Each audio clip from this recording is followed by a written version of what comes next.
Panthers from sold-out Charlotte Erickson Stadium. Back and ready to go on a beautiful November day in Charlotte. Let's take a look at Jim Moore's matchups. Well, this first one here, Napoleon Kaufman has got to run the football against that Carolina zone blitz. James Trapp, the strong safety, is going to have his hands full today, covering the tight end Wesley Walls, their favorite receiver. They're going to be doubling Tim Brown most of the time, so James Jett is going to be working against Tyrone Poole. Poole's got to do a good job on Jett. Michael Bates, one of the great ones, returning kicks. A tremendous story. He was really on the street. Carolina Panthers picked him up, a free agent, and he went to the Pro Bowl as a special teams player. And he's back deep now as the ball is hit downfield by Cole Ford. And here comes the super fast Bates, a former Olympic bronze medal winner. Up the middle, he breaks it across the 30, and Bates is all the way out to the 39-yard line. So Bates, with a good alignment of blockers opening the way, returns at 38 yards. And big Kerry Collins at 6'5", 240 pounds, comes out to quarterback the Panthers. There's his offensive line. David Garrido at right tackle is an emerging star out of Southern California.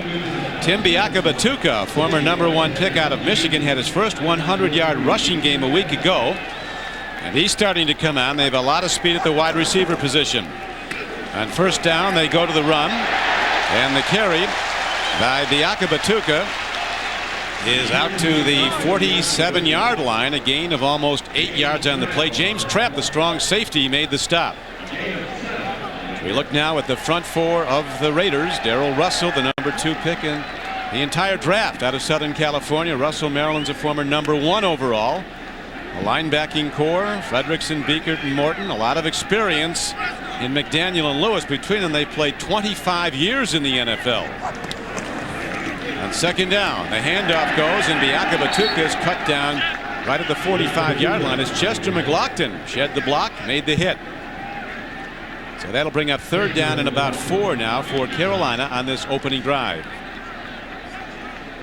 Tim Biakabatuka, out of the University of Michigan, had some great games for the Wolverines. In one game against Ohio State, he rushed for 313 yards.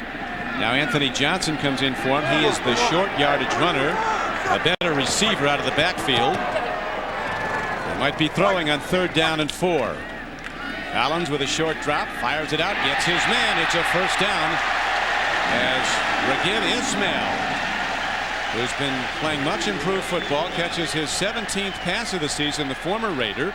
He's ahead for first down. They like to bring Anthony Johnson in, the running back, on third down situations. He's a good blocker plus a good receiver. They hit Ismail here. Ismail is their third receiver. On third and long, they bring him in as the third receiver. They hit him here or there for a critical first down on this opening drive. Joe Bugle. Sense the pressure Joe's feeling, all the tight losses, then that scoring shootout, a loss last week at Seattle. Here is a play fake. Collins lofts it. He's got a man, and the Raiders almost pick it off. Terrific defense by the veteran cornerback Terry McDaniel, as the 10-year veteran almost had the ball in his possession. The Raiders like to play man-to-man. They'll play man-to-man coverage 75% of the time, especially on first and second down. And right here, they're trying to man up number 43, Scott Green, on McDaniel. And McDaniel does a good job of covering him and knocks the ball down. You feel, Jim, that this Raider defense is very predictable. Well, they play, like I said earlier, they play man-to-man 75% of the time, and you can read, a lot of times you can read how they line up before the snap as to what coverage they're going to be in. Not necessarily the exact coverage, but whether they're going to be in man-to-man or zone. And this really helps a quarterback. If he knows ahead of time, are they going to be in zone, are they going to be in man, it makes his reads a lot easier. Here's a guy that started his coaching career under you. Yes, Dom Capers. In fact, Dom Capers and I go way back to the University of Washington. I was the defensive coordinator there in 1975, and he was a grad assistant for him. Right then, you knew that he was going to be a very successful coach and was potentially a head coach material. Panthers, as you see, a very effective team converting third downs. This is a long one, though. They need 10. Markers are down as the throw is a little bit too much for the receiver to get to. The very fast Mark Carrier coming over the middle, number 83. Had a step on the receiver, but the ball was too far for him to get to. Offside, defense, number 96. 5-yard penalty. Remains third down. Darrell Russell is the defensive left end, number 96.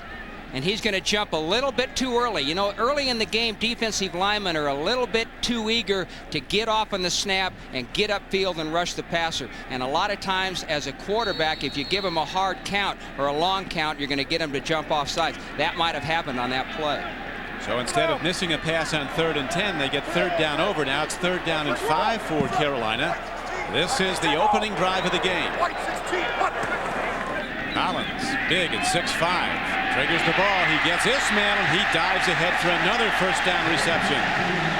One of Joe Bugle's biggest concerns when we talked to him yesterday was the 3rd down offense by the Carolina Panthers. The Carolina Panthers are ranked high in the league on 3rd down conversions, and Joe Bugle was concerned about that.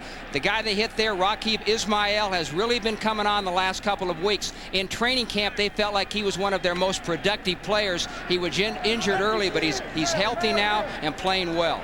Yes, he is. He was the runner-up in the Heisman Trophy battling after his junior year at Notre Dame. Now he's running shorter parallels and catching the ball better as the handoff goes straight ahead. Not a whole lot going on for the rookie Fred Lane, a player that they're very high on in the Carolina organization.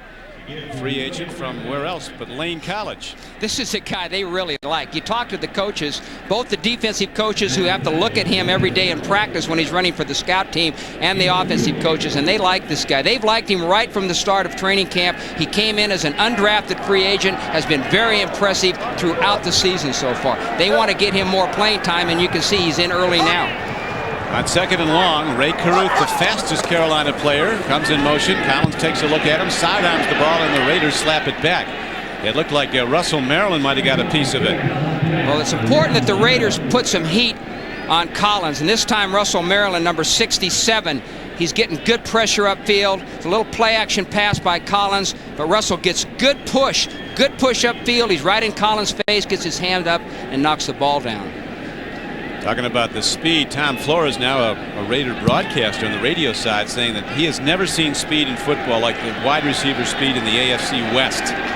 This Carolina team has got some flyers too. Caruth was the fastest player in the last draft out of Colorado.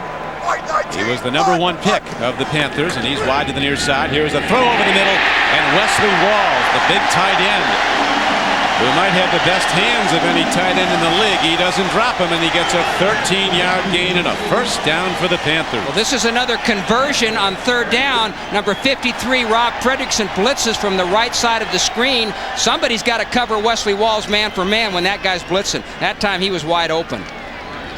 So the Panthers, after the opening kickoff was run back 38 yards by Michael Bates, now methodically moving the ball down the field and starting to challenge for the first points of the game. Collins swings it out. Out of the backfield is the rookie Fred Lane, and he's cut down and knocked out of bounds at about the 16-yard line. The middle linebacker Greg Biekert came over and took a shot and got him. When you play a lot of man-for-man coverage on pass defense like the Raiders do, one of the things you try to do as an offensive team is get a running back manned up on a linebacker. That time they had Fred Lane manned up on number 54, Greg Biekert, and picked up a pretty good gain there. They're gonna work on those linebackers. You see the red zone offense. They've been very effective now, the Carolina Panthers, as they have it down to the 15-yard line. At the beginning of the season, they had trouble in the red zone. Now they're heading down and into the end zone with the rookie Fred Lane as he takes it 15 yards for the first touchdown of the game.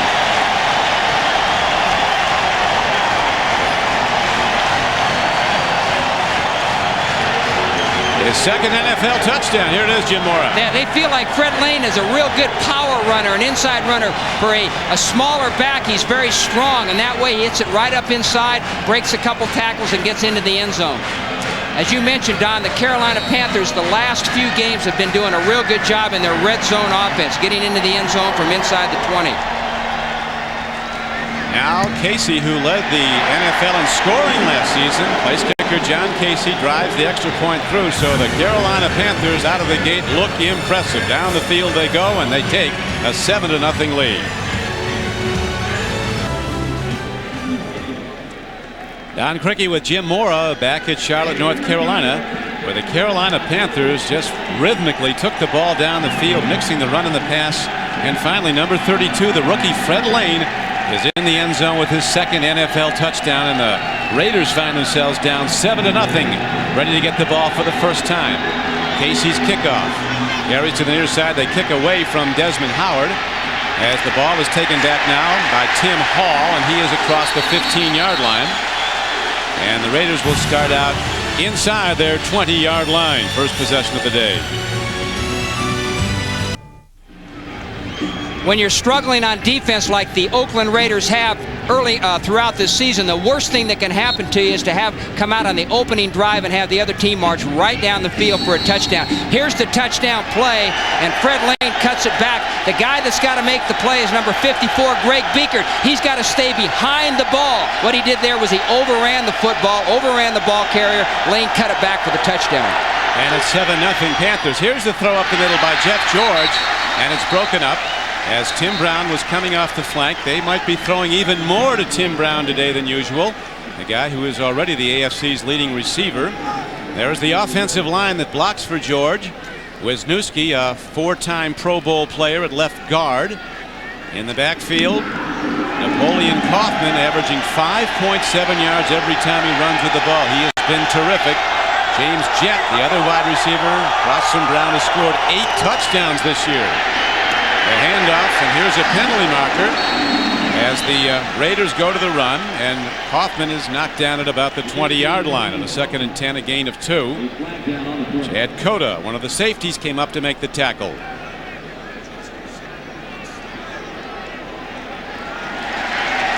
Signal is against the Oakland Raiders, so they'll be set back.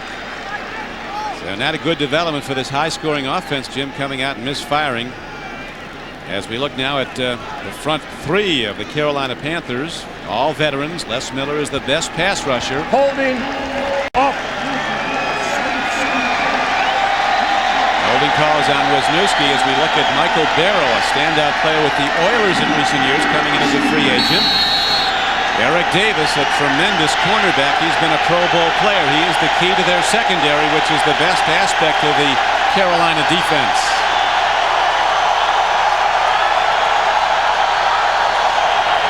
On 2nd and 18, Jeff George has time. Now he's running out of it. Takes a look.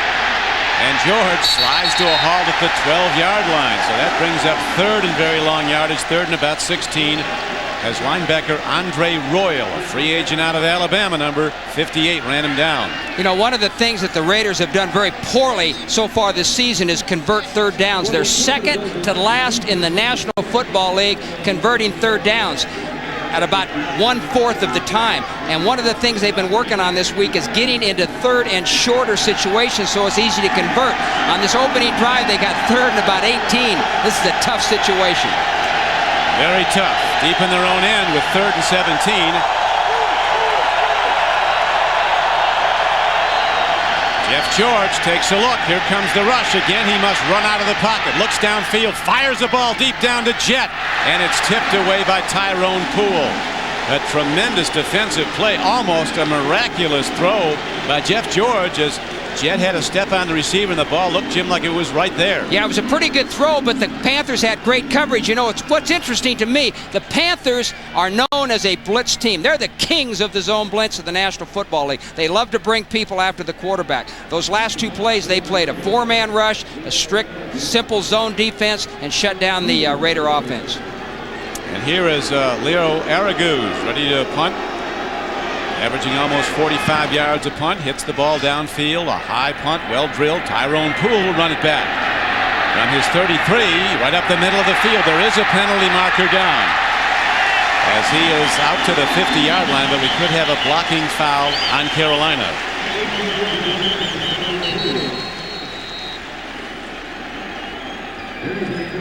A 57-yard punt and an 18-yard return, and now they discuss it. The referee, Gary Lane. And Howard Slavin, the side judge, is telling him what he saw. Clock stop with 7 minutes and 51 seconds to play in the first quarter. The Panthers in the lead 7-0 on their home field, where they were unbeaten last year. Unbeaten last year, but only 1-3 this year. Yeah, they lost their first 3 home games this year. On the kicking team, personal foul. Joe Bugle wasn't looking for that. Not a good start by the Raiders. The defense goes in on the first series. Carolina marches right down the field. Then they get stopped on their opening series way back in their own territory. Here's Gary Lane. Having problems sorting this out. Joe Bugle telling us yesterday the important thing for a coach when a team is in trouble, as his is right now, 3-5, you've got to be very optimistic around your players because they absolutely reflect the attitude of the coaching staff. Comes right from the top. Joe Bugle is a very positive guy. While the kick was in the air, unsportsmanlike conduct, number 88 on the kicking team. That penalty's declined. First down. Orlando Truitt was unsportsmanlike. So the Panthers will start at the 50. Discretion advised.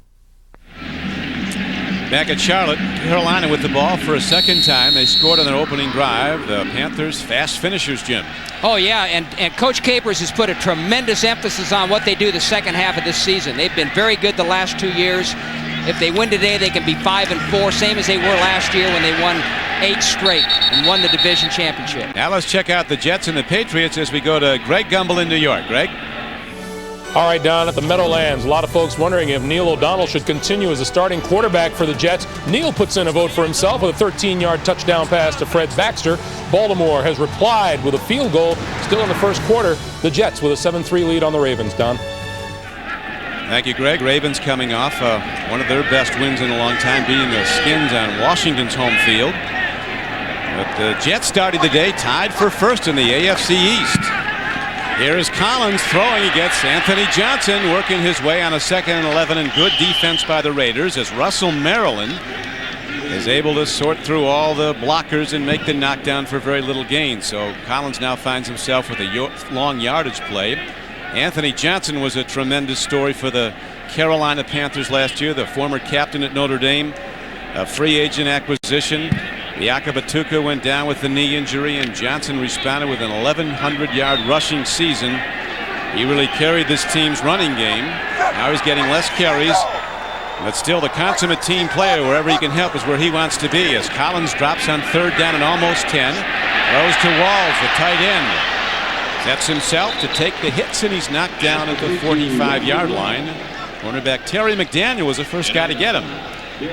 One of the keys for the Raiders today is get a good pass rush on Collins. You know, they have not been a team that has done a good job rushing the passer. Last week against Seattle, Warren Moon had a tremendous day, dropped back to throw. A lot of times they never got a sack, not one sack against Moon. It's important that they put some heat on Collins. They wanted to do this. This was a point of emphasis for them in today's game plan, defensive game plan. Desmond Howard back now, still waiting to break the long punt return as a Raider. Ken Walter hits the ball downfield, end over end. He's been very good placing the ball inside the 20. Here comes Desmond Howard, waiting for a big punt return. Well, there it is, as Howard is all the way out across the 45-yard line and out close to the 47. So Desmond Howard gives the Raiders good field position.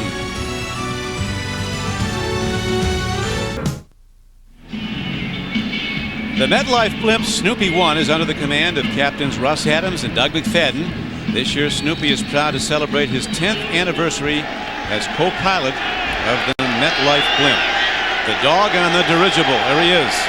Snoopy high over Charlotte, North Carolina, as the Raiders now will go to the run, and Napoleon Kaufman with that cutback move is able to get ahead for about 3 yards. Andre Royal, a free agent linebacker, making a good move to knock it down. This guy is liable to detonate for the distance any play. Yeah, the interesting thing, the Raiders are a big play team. They got big play players in Kaufman and Brown and Jet and people like that. Kaufman's had a tremendous season so far with big plays. You can see all the long runs he's had. The longest run that the Panthers has had, one guy 26 yards last week when Biakapatuka ran it against Atlanta.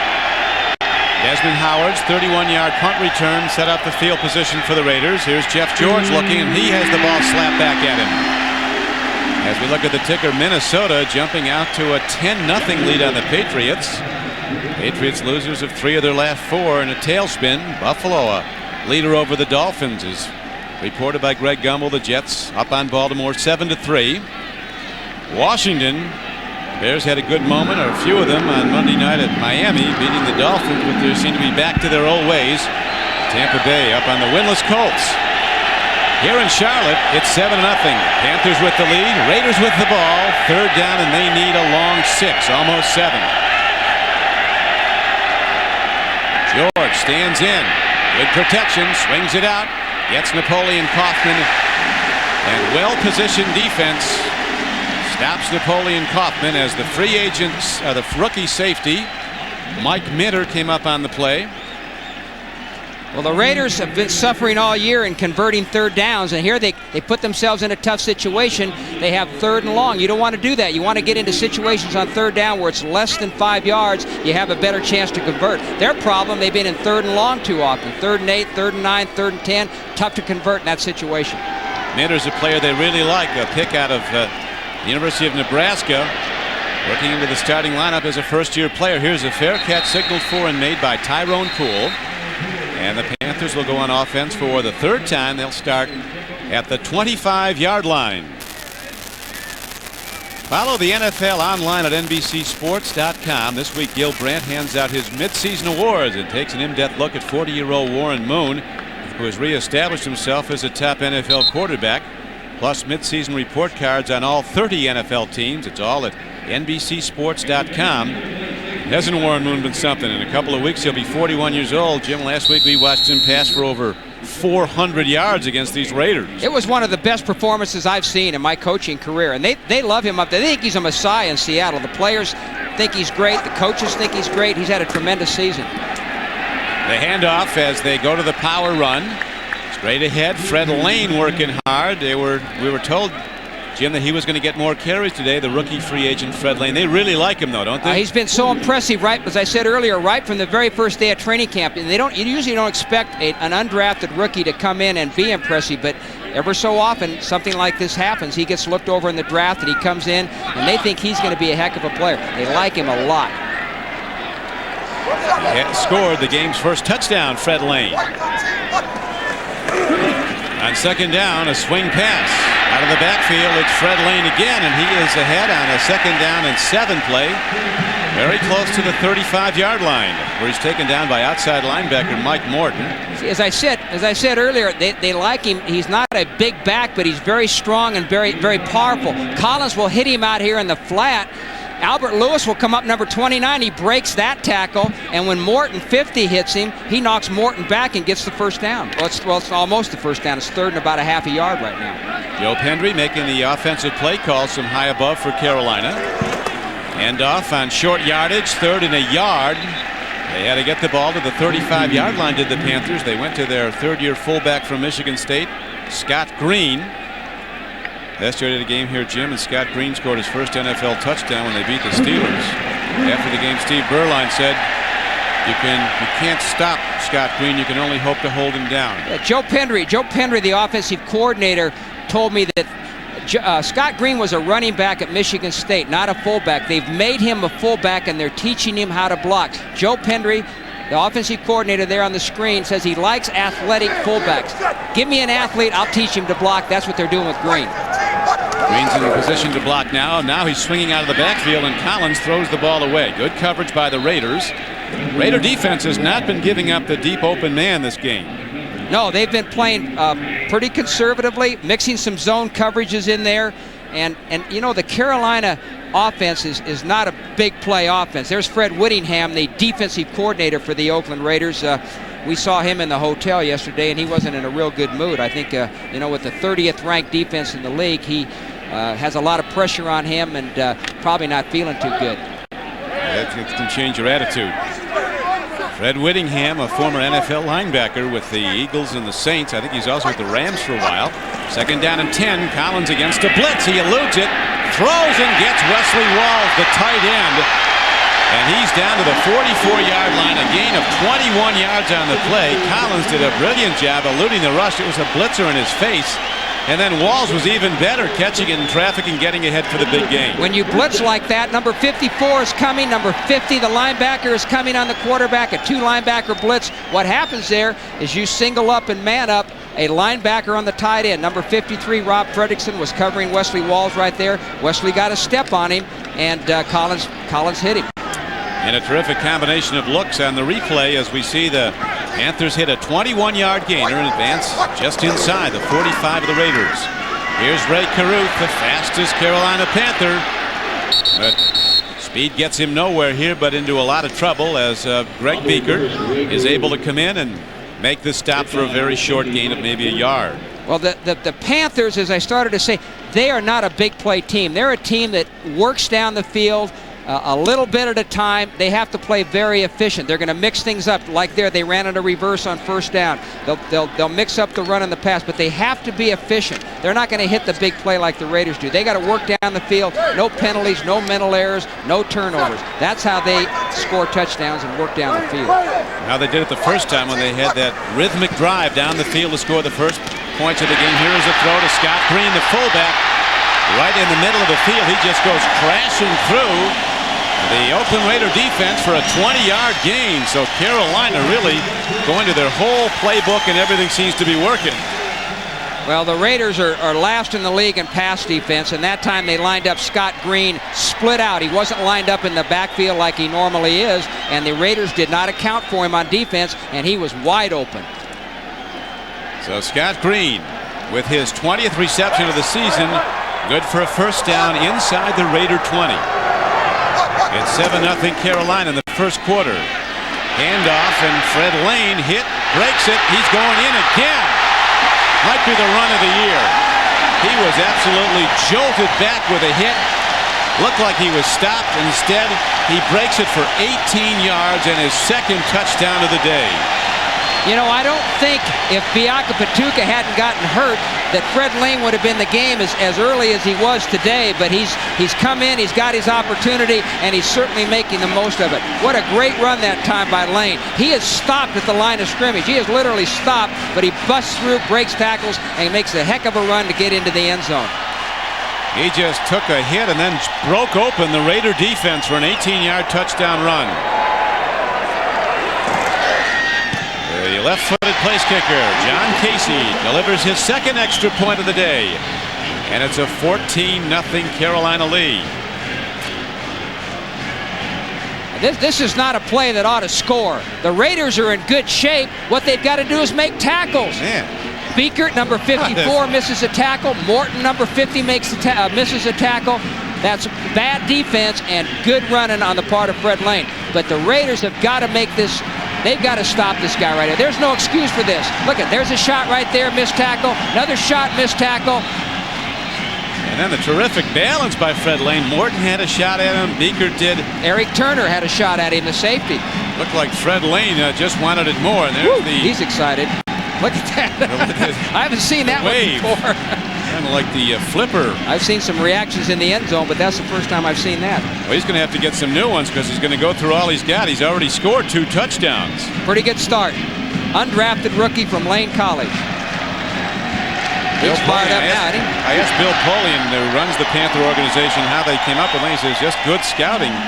But you wonder how a guy from the day he came to camp was impressive, wasn't drafted at all. It happens all the time, Don. It's just amazing. All the money the teams spend on their scouting, all the scouts that they have, they cover all the colleges, they get all this information. They have the national scouting system, they have the combine, and guys like Fred Lane pop up every year. Now look at Terrell Davis, the best runner in the league this year at Denver. He was a 6th-round draft choice. Tim Hall takes it about 5 yards deep. And it will come out to the 20, first down and 10 for the Raiders, who are in trouble after a quarter of play, trailing 14-0. Sam Mills, one of the terrific stories in pro football, and Jim Mora, you're a very big part of it. You brought him into pro football. Well, I had Sam for 12 years, 3 years in the USFL and 9 years with the Saints. He's in his 12th year in the National Football League, 5 Pro Bowls. When he came into the USFL, we signed him in the back of a van, gave him a $250 signing bonus, 2-year contract for $20,000 and $22,000. And you think he's the best you've had, isn't he? He's the best football player I've ever coached. I've been coaching for 37 years. He's a coach's dream. How's that for a recommendation? Here's a throw to Tim Brown, beautifully threaded in by Jeff George just before he took a hard hit. And the gain is upfield for 16 yards and a Raider first down. Well, the Panthers are a good pass rush team. I haven't seen them do much zone blitzing yet today. That was just a 4-man rush, but they're getting there with the 4-man rush. They don't need to zone blitz at this point. Tim Brown, he said, come to me with the ball. Joe Bugel said, we're good listeners as coaches. When your great players tell you it's going to work, you got to listen to them, and Brown wants to get the ball more today. Here now is the handoff as Kaufman runs, and he's thrown back. Kaufman very strong and super fast, but he's not big at 185 pounds, and Sam Mills got the full force shot on him. Vic Fangio, the defensive coordinator for the Panthers, felt like the guy they had to stop was Napoleon Kaufman. They said he's the guy that they were most worried about. They got a lot of big play players on that Raider offense, but Kaufman was the guy. The main reason, not only because he's so good, but because the thing that the Panthers have had the most trouble with this year is stopping the run. They need to stop Kaufman. They put a lot of emphasis on him this week. Let's see what the Raiders do now on 2nd down and 9. It is back to Kaufman on a sweep, and Kaufman, with a little bit of a gap, is able to rocket across the 40 for a 7-yard gain. Now let's go back to New York to Greg for an update on the Vikings and the Patriots. Don, slippery football at the Metrodome. Brad Johnson casts off to Chris Carter, who makes the grab, loses the football, and count the number of shots anyone has picking it up before Robert Green of the Vikings falls on it at the 1. It set up Mo Williams' 1-yard touchdown run. It's now the second quarter. The Vikings with a 10-point lead on New England, Don. Thanks, Greg, as we come back now to Charlotte, North Carolina. Raiders down 14-0 early in the second quarter. Jeff George makes the throw and a connection to his tight end, Ricky Dudley. And Dudley, who's averaging over 18 yards a catch, gets almost 20 on that reception. As Tyrone Poole finally hauled him down. This guy's turning into an all-pro receiver. Ricky Dudley. And the Panthers were in a zone blitz that time, and Sam Mills, number 51, was dropping off in coverage. He had good coverage. He just missed the tackle. Dudley's a big, good-looking athlete. Sam's got to make the play, got to make the tackle. That was Dudley's 25th catch of the season. Coda's shaken up. Back in Charlotte, Chad Coda, one of the most popular Panthers, a 7th-round draft choice out of Oregon, who made some big plays last year and is a starter this year, shaken up, but apparently Chad's okay. Right now the Raiders offense looks to be better as they start to move down 14-0. Pitch back. Kaufman, look at him cut back. On a 1st and 10 carry, he takes it ahead for a gain of about almost 8 yards. When we signed Sam Mills in the USFL, he had already been cut by the Cleveland Browns and a team up in Canada, and at the time we signed him, he was teaching in Montclair in a junior high school. He was teaching shop and photography. And now he's completing his 12th year in the National Football League. Pretty good story.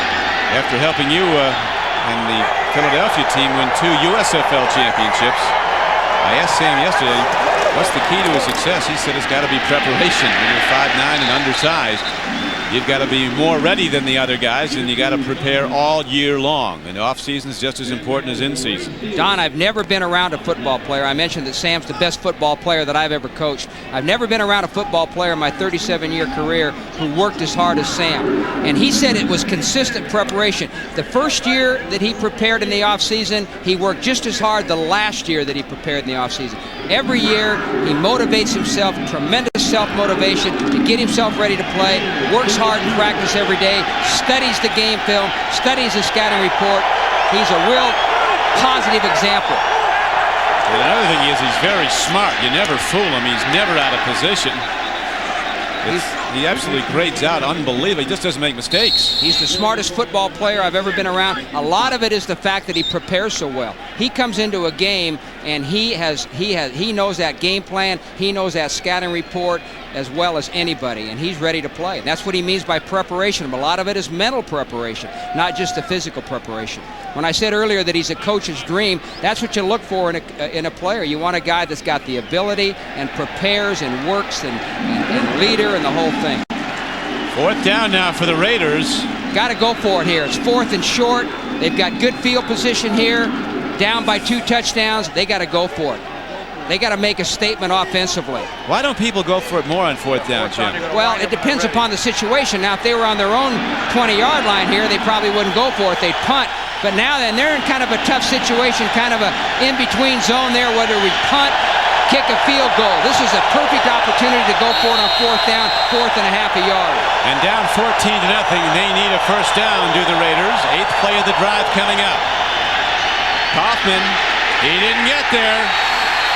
Took it inside, tried to bounce outside.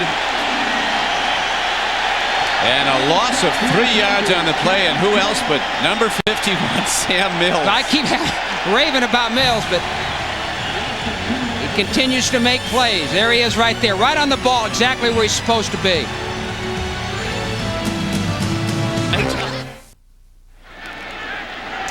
.10:47 to play in the first half as the Raiders failed on a fourth down try, and here is the throw to Ray Caruth. As the very fast Ray Caruth works ahead for a first down. He got 14 yards. On the fourth down play, when it's 4th and 1, Kaufman can't make this mistake. He's got to hit it right there for a half a yard. But what he does is he bounces it outside, gets thrown for a loss. When you're going for 4.5 yards, you got to hit it straight up the field and get it. So the Raiders down 14-0 now have the Panthers on their side of the field again. Line of scrimmage, the 49-yard line. Kerry Collins, the Big Penn Stater, first #1 draft choice of the Carolina franchise.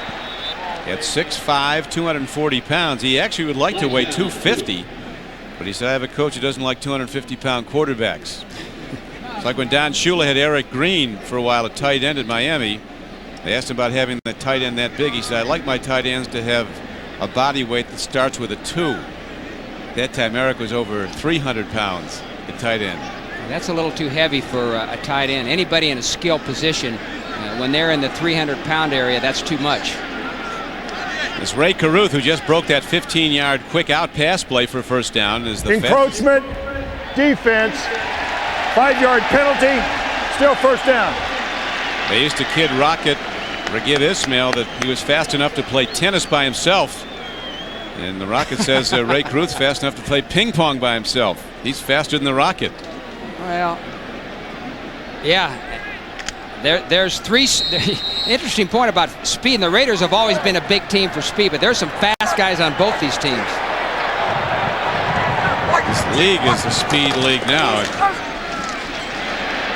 There is a try.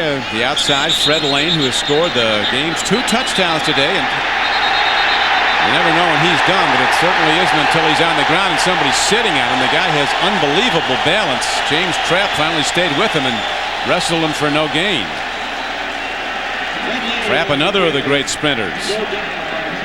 James Trapp, James Jett, and Michael Bates were all finalists in the Olympic trials held in New Orleans in 1992 for the 1992 Olympic team in the 100 meters. There were 8 finalists in the race. Bates, Trapp, and Jett were 3 of the 8 finalists. And there's some other guys in both rosters that could have been there, like Kenny Shedd of the Raiders. Here's a throw, a quick out, and a good Raider rush up the middle, and Muhsin Muhammad's unable to get at the ball, thrown behind him. Coming on a second down play, so now it will be 3rd and about 5 with 9:08 to play in the first half. Kerry Collins with very good numbers today. 10 of 14 for 105 yards. It's been a tough year for Kerry. The shot he took from Romanowski in the preseason, the doctors, Kerry told us yesterday, were amazed he didn't have a serious concussion from it. His jaw was fractured more than one place. 2 plates were put in his jaw in a 4.5-hour surgery procedure. And Tom Capers, as I told you, Jim, might have brought him back a little too soon, but now he's back in winning form. Fires again, another connection. This is Caruth. Penalty marker down as Caruth is down to the 26-yard line. James Trapp finally wrestled him down, but he did it 18 yards downfield. Another first down if the play goes.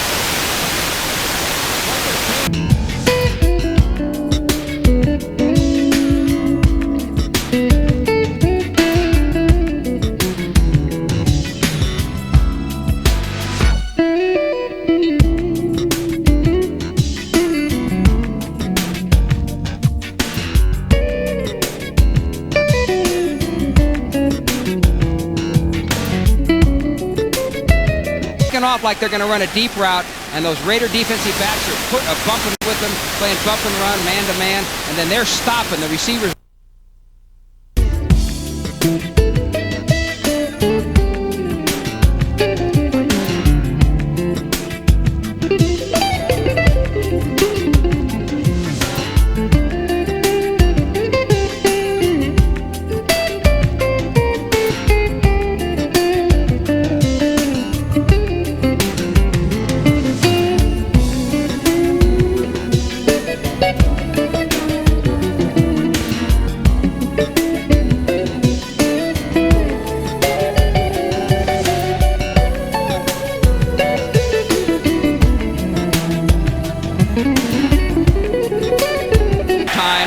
is you get your defensive backs running off with the wide receivers. They're watching the wide receivers. They're not watching the quarterback. When the quarterback starts to scramble, they can't react up to make the tackle because they're running off with the wide receivers. That's one of the problems of playing man-for-man pass defense.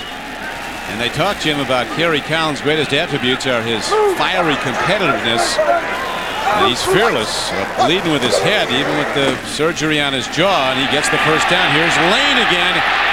Fred Lane breaks it. And a sweep to the far side. He is inside the 20-yard line. He has a gain of 14 yards and another Carolina first down. Well, this is a heck of a play by Fred Lane. It's a little counter play. Scott Green is going to lead, makes a nice block on the linebacker, Fredrickson. That linebacker has got to keep outside contain on the running back, make the running back turn back inside. Good downfield blocking there by the wide receivers. Yusuf Muhammad, a big wide receiver at 218 pounds, through a key block. And the Panthers drive out inside the Raider 20.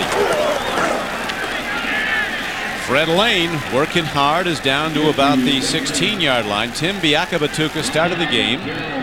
He suffered some bruised ribs earlier, and Lane has come in and scored the game's first 2 touchdowns and appears to be far from done for this day. He could be having a career day, as he is really busting the tackles, breaking for yardage, and he's got now a play set up at the 16-yard line as the Carolina Panthers challenge again. Well, they've got Lex out the tight end. 3 wide receivers are in the game, and we have a timeout with 5:57 to play in the first half. I got you. You may have called a different play in the huddle, but you come up to the line of scrimmage in that situation, you see it wide open, go for it. And that's probably what happened there. I'll tell you, grandmother could have scored an NFL touchdown. When there's nobody there, he could have walked in. I'm sure that's what happened. That's a heck of a job by Kerry Collins. Taking it, that's unsound defense. That's unsound defense. You've got to have somebody in the middle there. You can't let the quarterback run a quarterback sneak for an easy touchdown like that. I'll tell you, the Raider defense came into this game ranked 30th and last in the National Football League, and they aren't going to improve much from what we've seen so far. Carolina, the fewest rushing touchdowns this season, with only 3 coming in, but already they have 3 today. 2 by the rookie Fred Lane, and the last by the quarterback Kerry Collins. Yeah, they get 3 in 8 games and 3 1/2. This is the first time I've seen the Panthers live. We've seen a lot of them on tape, but I'll tell you one thing, they look every bit as good as they were last year when they went 12-4 and then beat Dallas here in the playoffs and went against the Packers in the NFC title game. Breaking it back across the 25-yard line, and that'll give the Raiders 1st and 10 at about the 26-yard line. As an Einstein, 1997 on NBC tonight. The Raiders forced into a pitch and catch game here, down 21-0. Jeff George stands in, pump faking, fires a sidearm ball in the direction of Tim Brown, but he is well covered. It's incomplete as Chad Cota back in the lineup. Very strong coverage again by the Panther secondary. Yeah, there's not a great rush on George that time, but the coverage is so good by everybody with the Carolina Panthers that he has nowhere to throw. Well, look at, they've got Tim Brown bracketed there with Cota. Good coverage. Good as it can be. This puts a lot of pressure on Jeff George, who comes in with a quarterback rating of over 102. 18 touchdowns, just 4 interceptions, but now he's forced to throw. They give him time. He makes a connection. Look at Tim Brown break into open field. And on 2nd and 10, Tim Brown breaks a gain of 30 yards on the play. What happens in this play is Tim Brown comes in motion, and he's going to run a crossing route. Number 51, Sam Mills, you'll see him right there getting his hands on Brown. Sam has got to stay inside of Brown there. He can't let Brown get inside of him. That time Brown got inside position for the completion. We apologize for some of the technical difficulties we had. Some of our audience unable to see the Kerry Collins touchdown run, which we're going to show you again in a moment, that built the Panthers lead to 21-0. Jeff George takes a look. He screens the ball out. Napoleon Kaufman breaks it. He has a first down. As the Raiders finally get consistent big plays on offense. That was an 11-yard gainer. Here, Jim, you can tell us again about the Kerry Collins touchdown run. This is the touchdown run by Kerry Collins. You can see that there's absolutely no defender in the middle of the field right there. And I'm sure what happened there was Kerry Collins either anticipated this, the coaches anticipated it, or when he came up to the line of scrimmage, he saw the big opening, and all he did was just decide on his own to take off and get in the end zone. Happiness on the Carolina bench. Winners tell jokes, losers say deal. And Jeff George has got to deal it downfield now. He's getting time. He throws it all. What a beautiful throw to Tim Brown. Brown says, come to me with the ball, and that is what Jeff George is doing, a 15-yard gain. Now the Panthers are coming with the zone blitz. You can see 51 Sam Mills coming there, number 58 Andre Royal. But the Raider offensive line is doing a good job of picking up the blitz, giving time for George and getting time for Tim Brown to get open. When you can protect and when you can block the zone blitz, you're going to find open receivers. Joe Bugle said this is a focus week. We have to be very alert on the line of scrimmage for all these blitzers. They picked every one of them up there. Here's another blitz, and again they pick it up. Sidearm ball to Napoleon Kaufman, and with his tremendous speed, Kaufman dives down to the goal line. He goes in, and the Raiders are on the board on a 24-yard pass play. Jeff George's 19th touchdown throw of the season. This is a big series by the Raiders, and here, right here, they throw a screen pass to Kaufman over there. The Carolina Panthers have nobody in that zone out there, so he's got free running as soon as he catches the ball. He runs by Mills, he runs by Minter, and runs over Cota to get into the end zone. Good running by Kaufman. Very good running by Napoleon Kaufman, who scores his 8th touchdown of the year on his 19th reception. Now the extra point is hit up and good by Cole Ford, and the Raiders are finally on the board with 3:24 to play in the first half. The Panthers lead 21-7.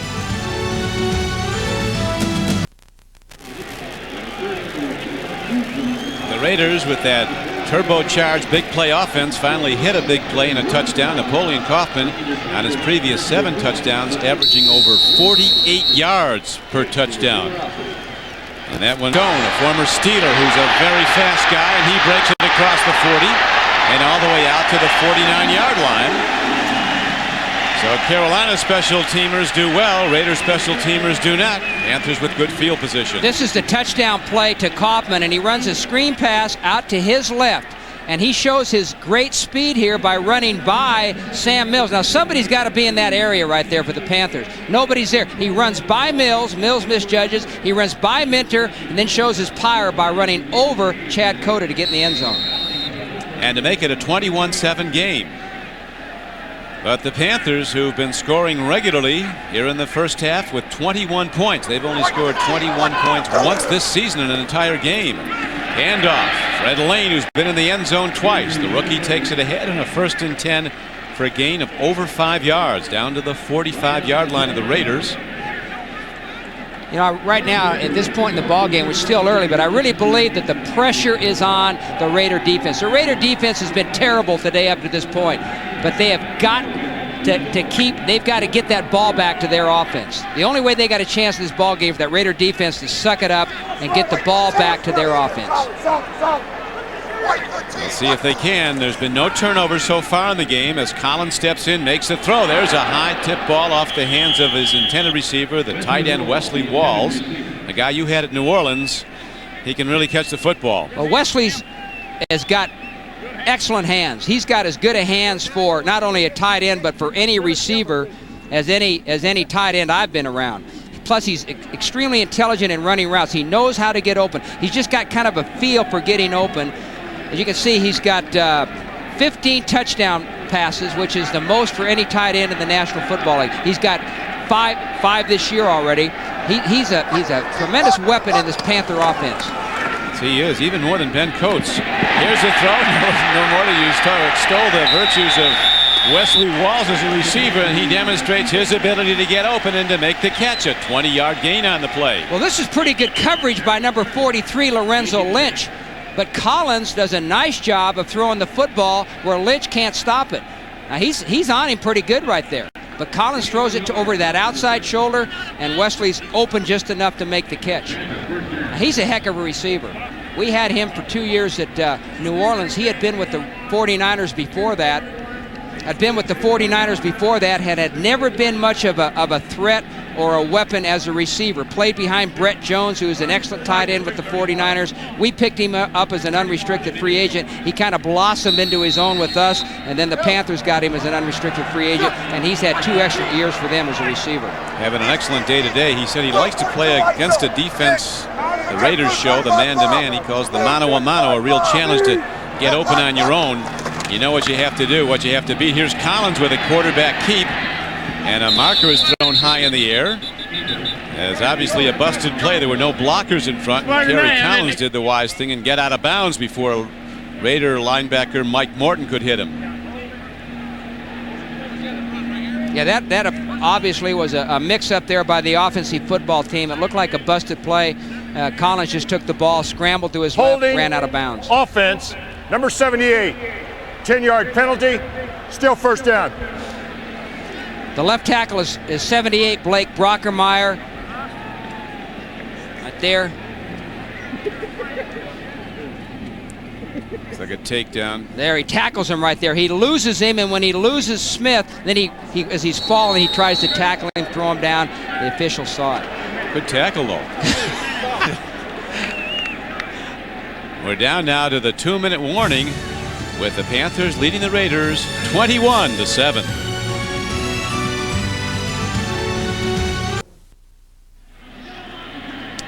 The MetLife Blimp Snoopy 1 has teamed up with NBC Sports to provide you with aerial coverage of today's game between the Raiders and the Panthers. The MetLife Blimp typically cruises at a speed of 35 miles an hour at an altitude of 1,200 feet. You've got guys in the field that can go faster than 35 miles an hour. A lot of them out there. It's first down. 1st and 20 for the Carolina Panthers. Collins takes a look. Searching out a receiver, swings it out nicely, and he gets Mark Carrier. The ball is stripped from him by Albert Lewis. But it is Carolina's ball after a 10-yard gain. This is 1st and about 20, and what they do in these kind of situations, they try to get number 23 at the bottom of your screen, Anthony Johnson, in the game. They're trying to get him manned up, but Carrier gets open, and Collins makes a nice adjustment and gets him the football. He was really looking for Anthony Johnson that time, running with the linebacker, but the linebacker had him covered, so Collins went to Carrier. Chicago and the Colts contending for the #1 pick in the draft, along with Atlanta and New Orleans at this point. #1 pick could be out of Washington State. Ryan Leaf, the quarterback. I think he grades out ahead of Manning at this point. Here is Anthony Johnson running the ball down to the 16-yard line. Eric Turner knocks him down. There is a penalty marker down in the play. When you talk to Joe Pendry, the offensive coordinator for the Panthers, the things he tells you, he says, we can't beat ourselves. We're not a big play team. We've got to be efficient to move down the field and get in the end zone. Being efficient means no penalties, means no mental errors, means no turnovers. Holding during the run on the defense, number 43. 5-yard penalty, automatic, first down. Now this is a holding call on the defense. It wasn't on the Panther offense. This is a lack of discipline on the Raider defense. They've had a number of penalties so far this first half. They've been pretty good here this year in holding down their penalties, which they haven't done in previous years. But right there's a costly penalty for them. On Lorenzo Lynch, another of those longtime veterans in the secondary. He's an 11-year veteran from Sacramento State, so Joe Bugle looks on as his Raider defense challenged again by Carolina, looking to score a 4th first-half touchdown. Fred Lane, and there is a tremendous hit as Morton, the outside linebacker, and McLaughlin combined to make the stop. Big Chester beat the block, and also Anthony Smith was on the play. He might have been the first hitter. They're going to bring Morton off the corner. And Anthony Smith, number 94, they're getting penetration now to stop that run. They're not getting pushed off the line like they were earlier. They're getting good penetration that time. That brings up 2nd down and 9. The ball at the 10-yard line. Panthers could get another first down on this drive. Handoff straight up the middle. Scott Green, he's heading in. Touchdown, Carolina. 4 rushing touchdowns in the first half. The Panthers had only 3 rushing touchdowns in their first 8 games. Well, Scott Green doesn't get many opportunities to carry the football, so when he does, he gets excited when he can get in that end zone. He may not get more than 1 or 2 carries a game, but when he gets them, he makes the most of it. And Scott Green, the man that Berline says you can't stop, you can only hope to contain, gets his first touchdown of the year. Well, he was a running back in college at Michigan State and got a lot of opportunities to carry the ball there. But so far here in this offense, as the fullback, he's used primarily as a blocker or a receiver. Good hold by Ken Walder, the punter, who's the holder. It was a low snap, but he got it down for Casey, and it's now a 28-7 game. The Panthers in the lead. Oh, this is just getting the right side of that Panther offensive line does a good job blocking right there, and Green sees the opening and cuts it back. But that right side of that offensive line, Garrido and Skrepenak just blow those guys off the ball and make it easy for Green to get in the end zone.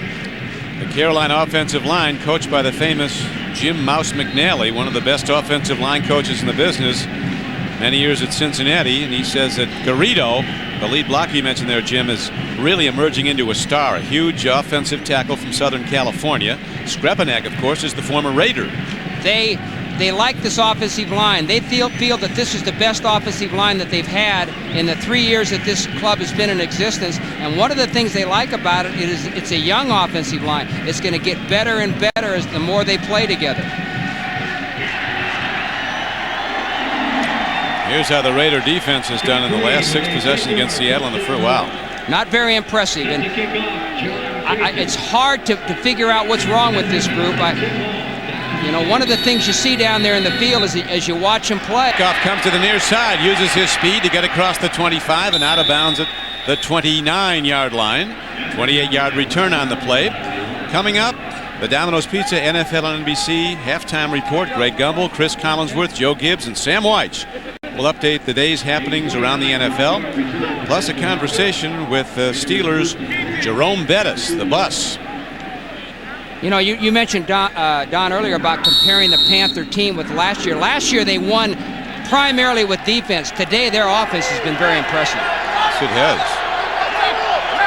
Well, just the fact 4 rushing touchdowns in the first half, more than they had in the previous 8 games.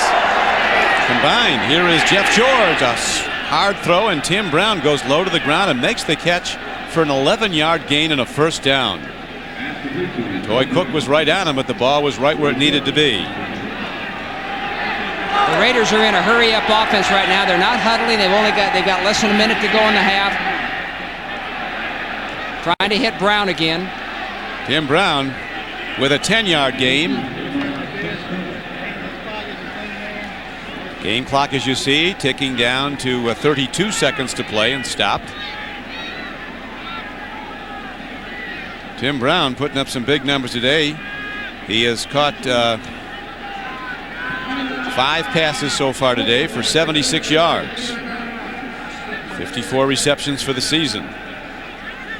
Well, if the Panthers are going to double any one receiver in that Raider offense, it's got to be number 81, Tim Brown. And they kind of mix up their coverage right there. Number 37, Chad Cota. They're playing a zone coverage, but Chad Cota has got to cover the guy in that hook zone. He's pretty close to Brown, but not close enough. Now, what they want to do right here, they don't want to give up the long play. There's only 32 seconds left in the half. The ball's on the 50-yard line. Let them have the short ones and make the tackle. Don't give up the big play or the easy touchdown at this point. Stay deep in your coverage. That's what you got to do. Keep all the receivers in front of you.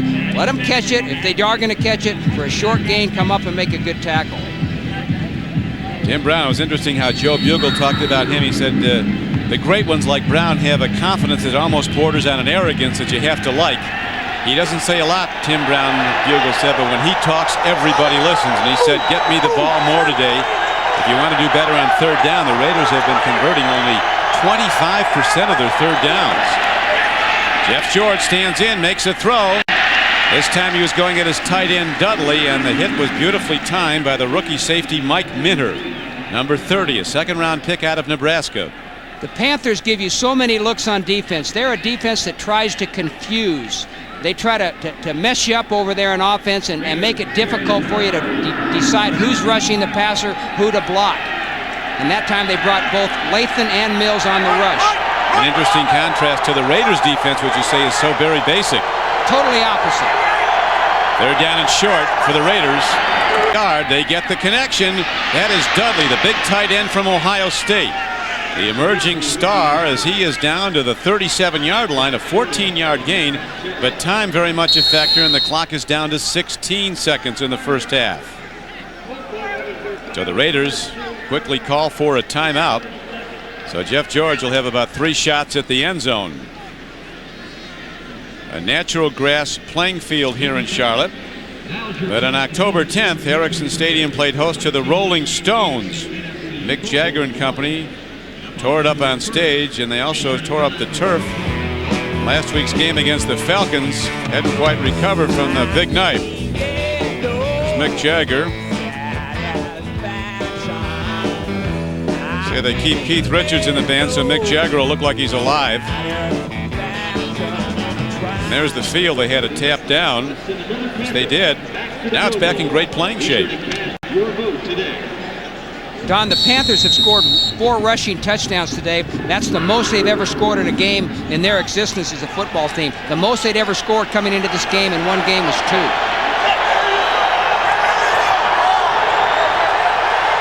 "16 seconds to go in the first half. Raiders down 28-7. Jeff George throws the out pattern that comes in way high, as there was a lot of people covering Tim Brown, so he went to number 82. The very fast James Jett, who has caught 8 touchdown passes this season.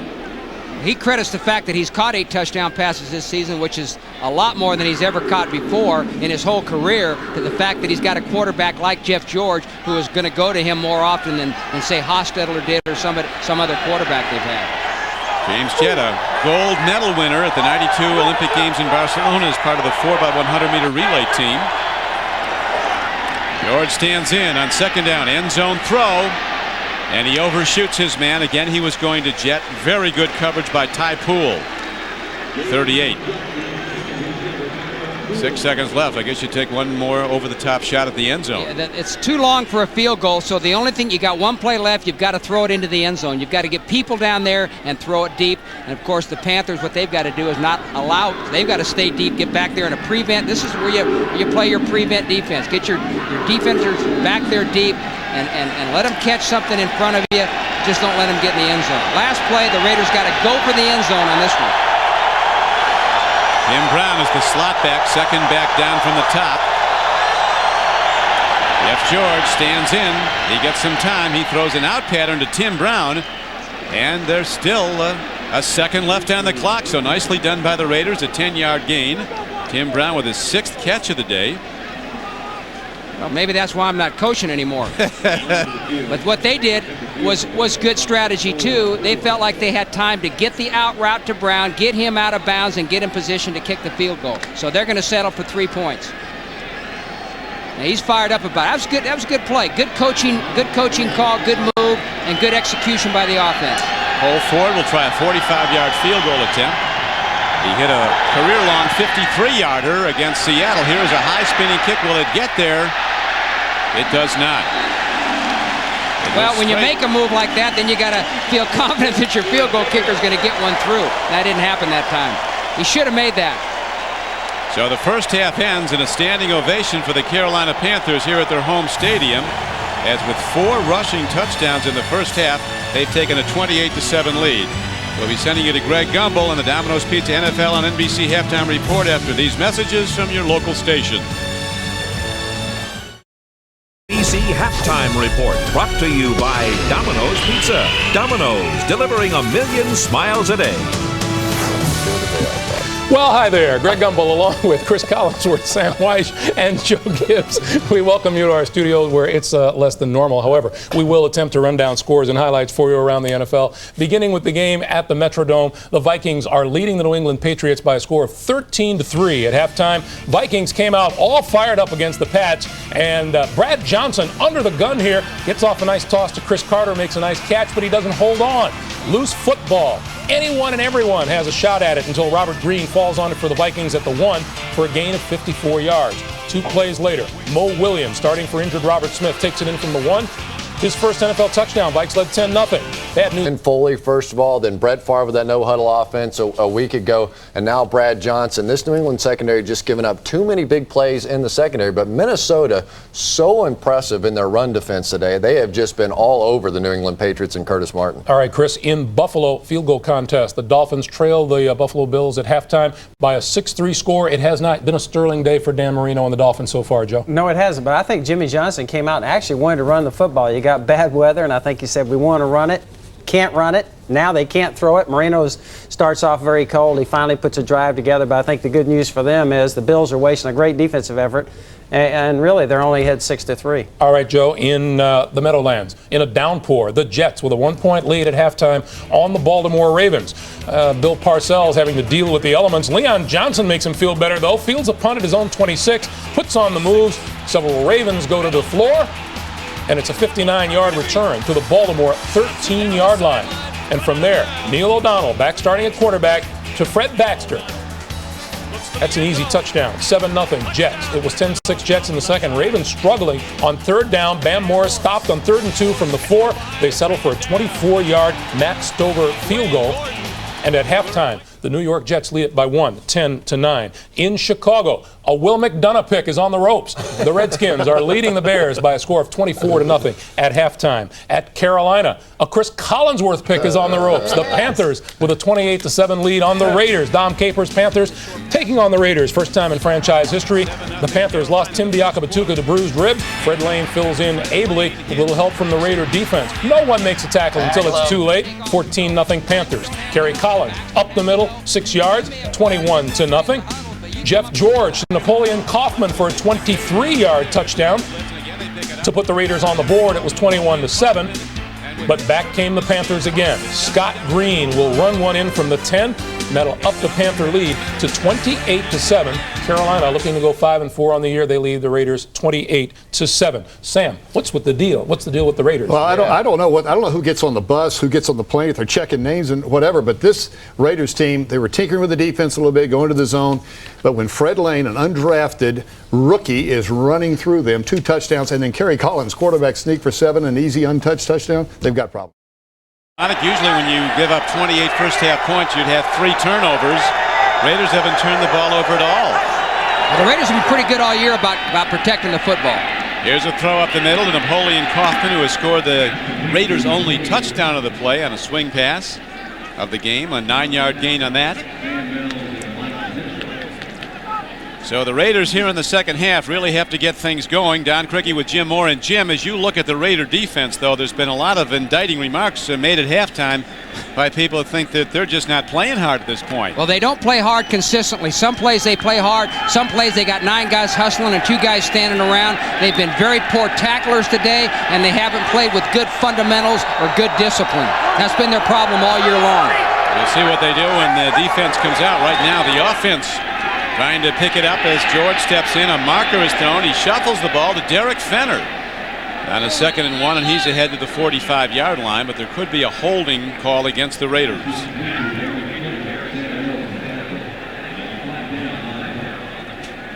Stopping the clock with 14 minutes to play in the third quarter. Now it's going to be against the defense, illegal use of hands, defensive holding. And that is an automatic first down for the Raiders. Well, one thing that Joe Bugle didn't, what he wanted to do. Illegal use of the hands, hands to the face, defense, number 69. Penalties declined, first down. One thing Joe Bugle wanted to do is he didn't want to get into this situation because he loves to run the football. He's got a great back in Napoleon Kaufman who can run the football, but now they got to throw. They're down by 3 touchdowns. They got to throw most of the time. Takes Kaufman out of the football game. He's in the game, but he'll probably be working as a receiver as he comes in motion to the near side. Napoleon Kaufman. Jeff George on first down. Throws and gets Dudley, his tight end. And he's ahead for a very short gain to about the 48-yard line. So that well-positioned Carolina defense you've been talking about, Jim, just not giving much up. They're keeping the receivers in front of them. The Carolina defense is very well disciplined. They're fundamentally sound. They're well coached. Vic Fangio and his staff do an outstanding job with these guys. They're not blessed with a tremendous amount of talent and the defensive line, but they always play hard. And that's one of the differences right now between their defense and the Raider defense. They play hard with 11 guys on every down. 2nd down and 7 arises.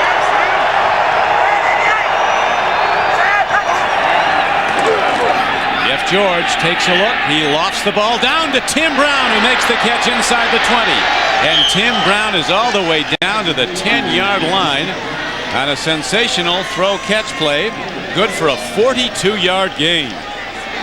Well, the Raiders need to get some big plays, and you're going to see Tim Brown at the bottom of your screen working on Eric Davis. He makes a little stutter step there and beats Davis to the inside. Well-thrown ball. Davis has got to stay back there. He makes a poor decision to try to go in front of Brown and knock down the football. He's got to stay back and play the ball better. We asked Davis yesterday how he defends against all the speed receivers. He said they're not as fast. They have a hand in their chest. Said he can only do that for 5 yards. He said that's all you're supposed to do it for. Here is a sack as Jeff George is caught by a blitz. Lamar Lathan with only his 2nd sack of the year. He had 13 and a half last season, but he grades out as a very effective player even with a limited amount of sacks. Vic Fangio, the defensive coordinator, here he comes right there. And he gets off. What happens there? He gets off on the snap a lot quicker than Harlow. Harlow's slow on the snap.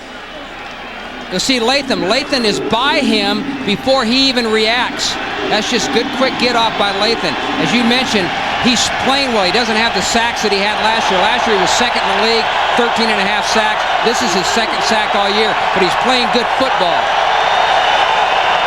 Well, the Raiders now set back to the 16-yard line. And we have a timeout as Jeff George wants to get some counsel from the sideline. One thing about the Raiders, they can make it happen fast. They are down at this point 28-7. But we're early in the 3rd quarter.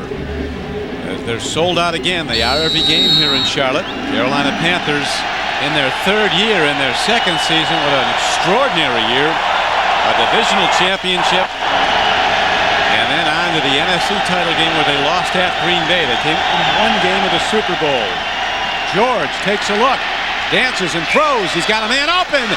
Touchdown. James Jett with his 9th touchdown reception of the season. That from 16 yards out. The key on this play is the protection that George is getting. The Raiders haven't done a lot of good things today, but one of the things they've done well, there's Jett, 82 in the slot, and he's going to come right across the field. The Panthers are playing zone defense, and he gets behind the safety, Coda, right there, and makes the play. That corner's got to stay deep in that end zone. I was going to say one of the things that the Raiders have done well today is pick up those Carolina zone blitzes and given George time to throw. Jett really made it look easy on that out pattern. Now the extra point is kicked up and through by Cole Ford with 11:32 to go in the 3rd quarter. It is now a 28-14 game. Raiders kick off when we come back. Jimmy. This is James Jett. He's fired up in that sideline now. He's going to try to get the rest of his teammates fired up. That was a good drive by the Raiders going right down the field. Good touchdown throw to him. He's over there trying to get the rest of his team fired up. He's got to get that defense fired up. That's the key right now. Somebody's got to be talking to that defense. Jeff George was firing it up. He was 5 for 5 for 77 yards and a touchdown in that drive. There's Michael Bates returning the kickoff for Carolina. Penalty markers down as Bates takes it out close to the 33-yard line. 28-yard return.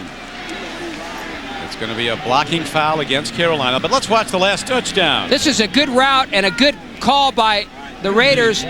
He's going to run a deep crossing route right there. And the guy that's got to help on this play is number 25, the left corner, Eric Davis. And he gets occupied by this receiver right there. He's got to stay back there and react up on the play when they throw the ball to Jett. Here's Eric Davis, a terrific player. This was the ultimate free agent acquisition. When they signed him as a free agent from San Francisco last year, they greatly strengthened their own team. And the biggest win in the history of this franchise was when the Panthers went out to San Francisco last year near the end of the season and beat the 49ers at Candlestick. And Eric Davis, the ex-49er, made the key interception in that game. And he has been an outstanding defensive back. Also a team leader. We'll talk about the team meeting he called for. Here is Trapp coming over, making a hit on Caruth. Well timed. Nicely done by James Trapp, who backs it up with some conversation. Well, this Raider defense, in my opinion, has been very lackadaisical so far in this game. Now they're getting a little bit fired up right there. McDaniel tries to break up on the play, and Caruth runs by him, but Trapp comes over and makes a big hit, getting people fired up. They need to get fired up. They need to get excited. Sometimes it takes a hit like that to get them going. Here's a guy who's at the Olympics as an alternate sprinter. He would have run, had not they gone with Kyle Lewis in that 4x100 meters in Barcelona. He would have run one Olympic gold. Well, as I said earlier, that the whole key to the second half is if the Raider defense can step it up and start playing like they're capable of playing. So far, they haven't. They've got to stop the Panthers and get their offense back on the field, because as we saw in that last offensive drive by the Raiders can score quick. Freddie Whittingham, the defensive coordinator for the Oakland Raiders, looking on. Raider defense taking in now, 3rd and long for Collins in the Carolina offense. They need 10. Another blitz and a sack. So they get the corner sack by Albert Lewis, the 15-year veteran from Grambling. And so the Raiders are starting to pick it up now on the defensive Albert side. Lewis moves in and covers the slot receiver when they go to their nickel, and here he comes off the corner inside of Fredrickson. Nobody blocks him. He gets the sack. And that forces the punter, Ken Walter of Carolina, to get deep in his own end zone to punt it out of there. Raiders can come out of this with very good field position. There's Desmond Howard standing at midfield. High punt by Walter. Howard comes up on it. He'll fair catch the ball at the 47-yard line. So the Raiders, who just scored, will be in good field position to start a new drive. 2 weeks ago, the Friday night before the New Orleans game, Eric Davis, number 25 for the Panthers, called a team defensive meeting. Talked about accountability. What he expected from his teammates, what they should expect from him. So there was too many excuses being made as Jeff George launches long. He's got a man, and it is almost intercepted. Tyrone Poole is playing some terrific cornerback today for the Carolina Panthers. They've been going at him a lot, and he's been standing up to it. Poole played his best game last week, and he is really coming on, according to the Panther coaches. He's got his work cut out for him today, covering Jet, who's extremely fast. He is a Jet. The Panthers were going to double up 81 Brown, the other receiver, which left Poole man for man on Jet. He does a good job right there. And that makes it 2nd down and 10 for Jeff George and the Raiders. 46-yard line of Carolina. Raiders now down by 14. Nothing happening as they try to run the ball with Napoleon Kaufman. Following up on Eric Davis, when Eric Davis called that team meeting, or that defensive team meeting, he had never done something like this, but he has emerged now as a vocal leader of this defensive football team. When they lost Kevin Green in the offseason, they needed someone like Eric Davis to step up and do some things like that. He said some things needed to be said. There'd been a lot of excuse making among some of the players. He needed to say, hey guys, we got to be accountable for how we play. The bottom line is do your job, don't talk about it. You didn't want to hear any more about this stuff. I came from another system. Right. They said, well, you're in this system now. Play it. 3rd down and 12. Here's Jeff George standing up, firing to Tim Brown. And he's down to the 33-yard line. Tim Brown, I'll tell you, he's magnificent week after week. He sure is. And the key here is the fact that the Raiders, and they haven't done a lot right today, but they have done a good job of blocking the zone blitzes. Their offensive line, their backs are tight in. When you block those zone blitzes, you give your quarterback time. You're going to find a hole there in that zone coverage because you're covering zone with less defenders than you normally do. And you're going to find an open spot, and they're doing that. And the key goes back to the protection. Tim Brown, who's had a lot of stupendous days, has now 8 receptions for 142 yards in this game. Jeff George, he came in high. It's picked off by Sam Mills. And Mills on the run takes it out to the Carolina 45. So the most popular Panther delivers big on defense as Jeff George had to jump up and try to elude the pass rushers. Right to the wrong guy, and Sam runs it back 22 yards. Well, this is, like you say, Jeff George could not make a good throw right there. He's got people in his face, so he jumps up, makes a bad throw, a high throw. Sam's in the right place at the right time. There's Mills. He's going to drop back into his zone. He's keeping his eyes on the quarterback in the right place at the right time. When you play good disciplined football, a lot of times you're going to make plays when the other teams make mistakes. That's what Sam Mills did that time. We asked Sam if he'd ever go into coaching because everybody's going to want him to, and he said he and his wife have talked it over at length, and he is going to probably go into coaching. Ultimately wants to be an NFL head coach. I thought Sam Mills was smarter than that. No, he'd make a great coach. You know, he's a coach on the field right now for this Panther team. He was a coach on the field for us at New Orleans. As long as I've coached him, he's been the guy that's taken charge of that defense. A lot of times during the week when you're preparing for a team, Sam will come up with ideas. He'll say, hey, what about this? What about this? I suggest we do this. Wouldn't this be a good call? And he's the kind of guy that you listen to. When he makes a suggestion, you listen to him. And not many guys have had as much success as he has where there's success as well. He really can handle it. Very humble guy. Very classy. It is 2nd down and 9 as Collins stands in, fires the ball, and he gets Wesley Walls. Hey, Collins is right back in AAA form. 13-yard throw, threading it right in. Wesley Walls is so good on this kind of a route. He runs a little seam route to the outside, and he gets outside position on the linebacker, Beekert, and Collins hits him. Collins and Wesley Walls do a good job on that route. Good timing, good accuracy by Collins. Wesley Walls, you see, 5 catches today for 76 yards. The interception by Sam Mills, the first turnover of the day, stopped the Raider drive. A blitz and a throw. It's dropped by Ray Caruth, the rookie from Colorado, the #1 draft choice this year of the Panthers. As they put pressure, they wanted to get in Collins' face. And a lot of times as an offensive team, you can't account for everybody. Right there, Lorenzo Lynch is rushing from the secondary position. That guy is accountable to the quarterback.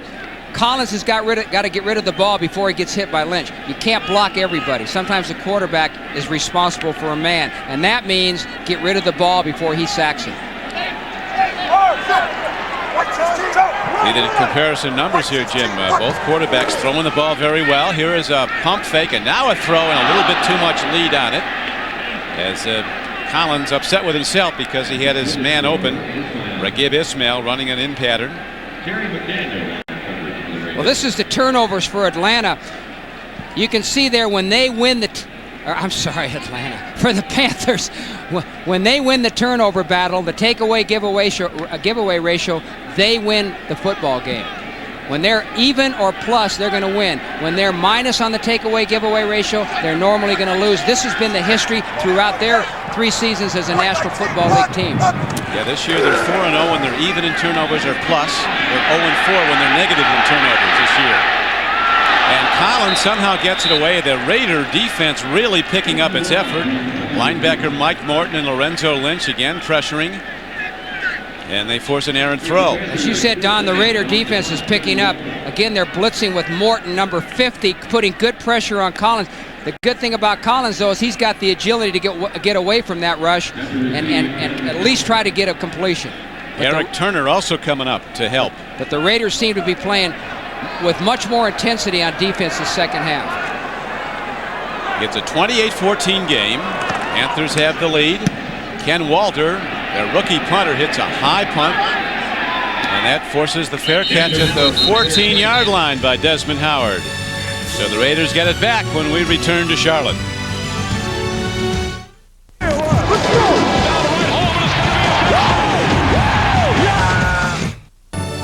You're watching the NFL on NBC.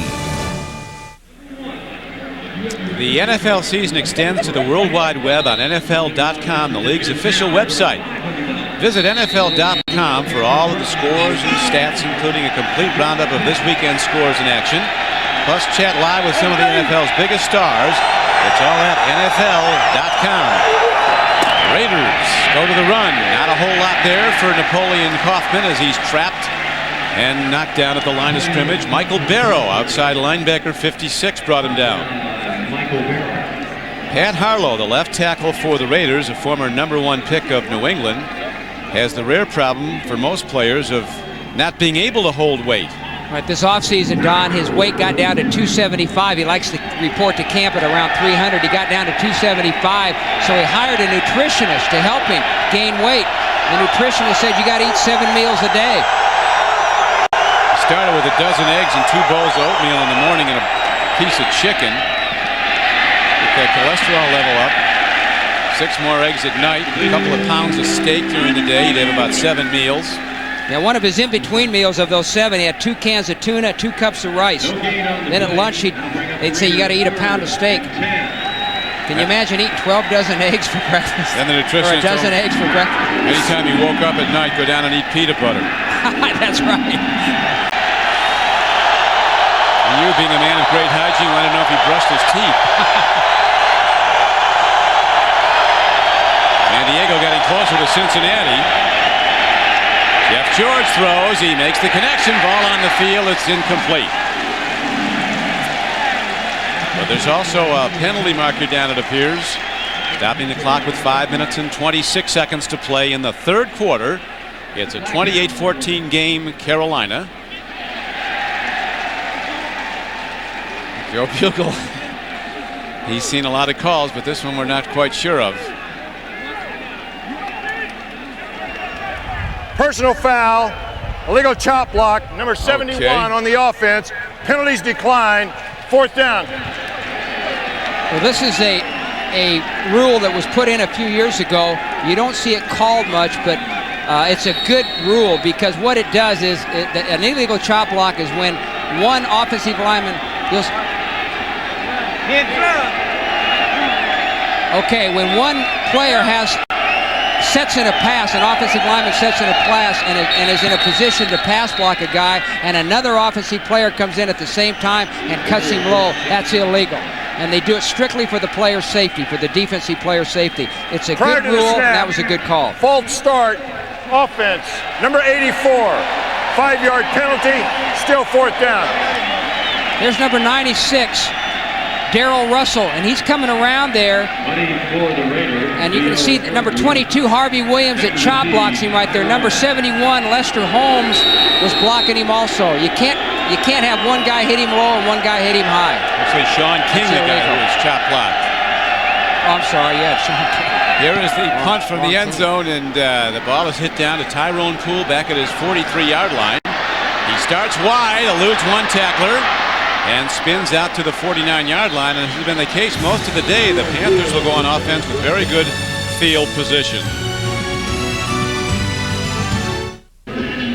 Back at Carolina, the Panthers in the lead 28-14. Chester McLaughlin, an integral part of the Raider defense. He can be great. Sometimes he can be less than great. There was some criticism of his play earlier in the year. The last 2 weeks prior to this game, he's played his best football of the year, and today he seems to be playing pretty well too.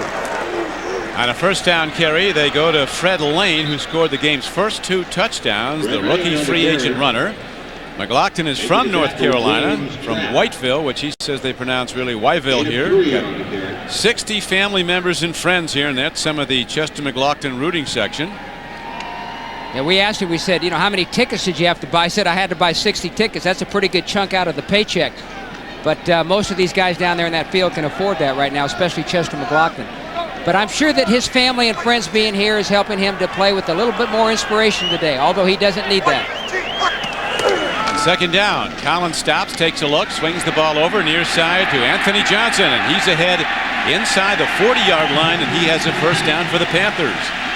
10-yard gain on the play on 2nd down and 8.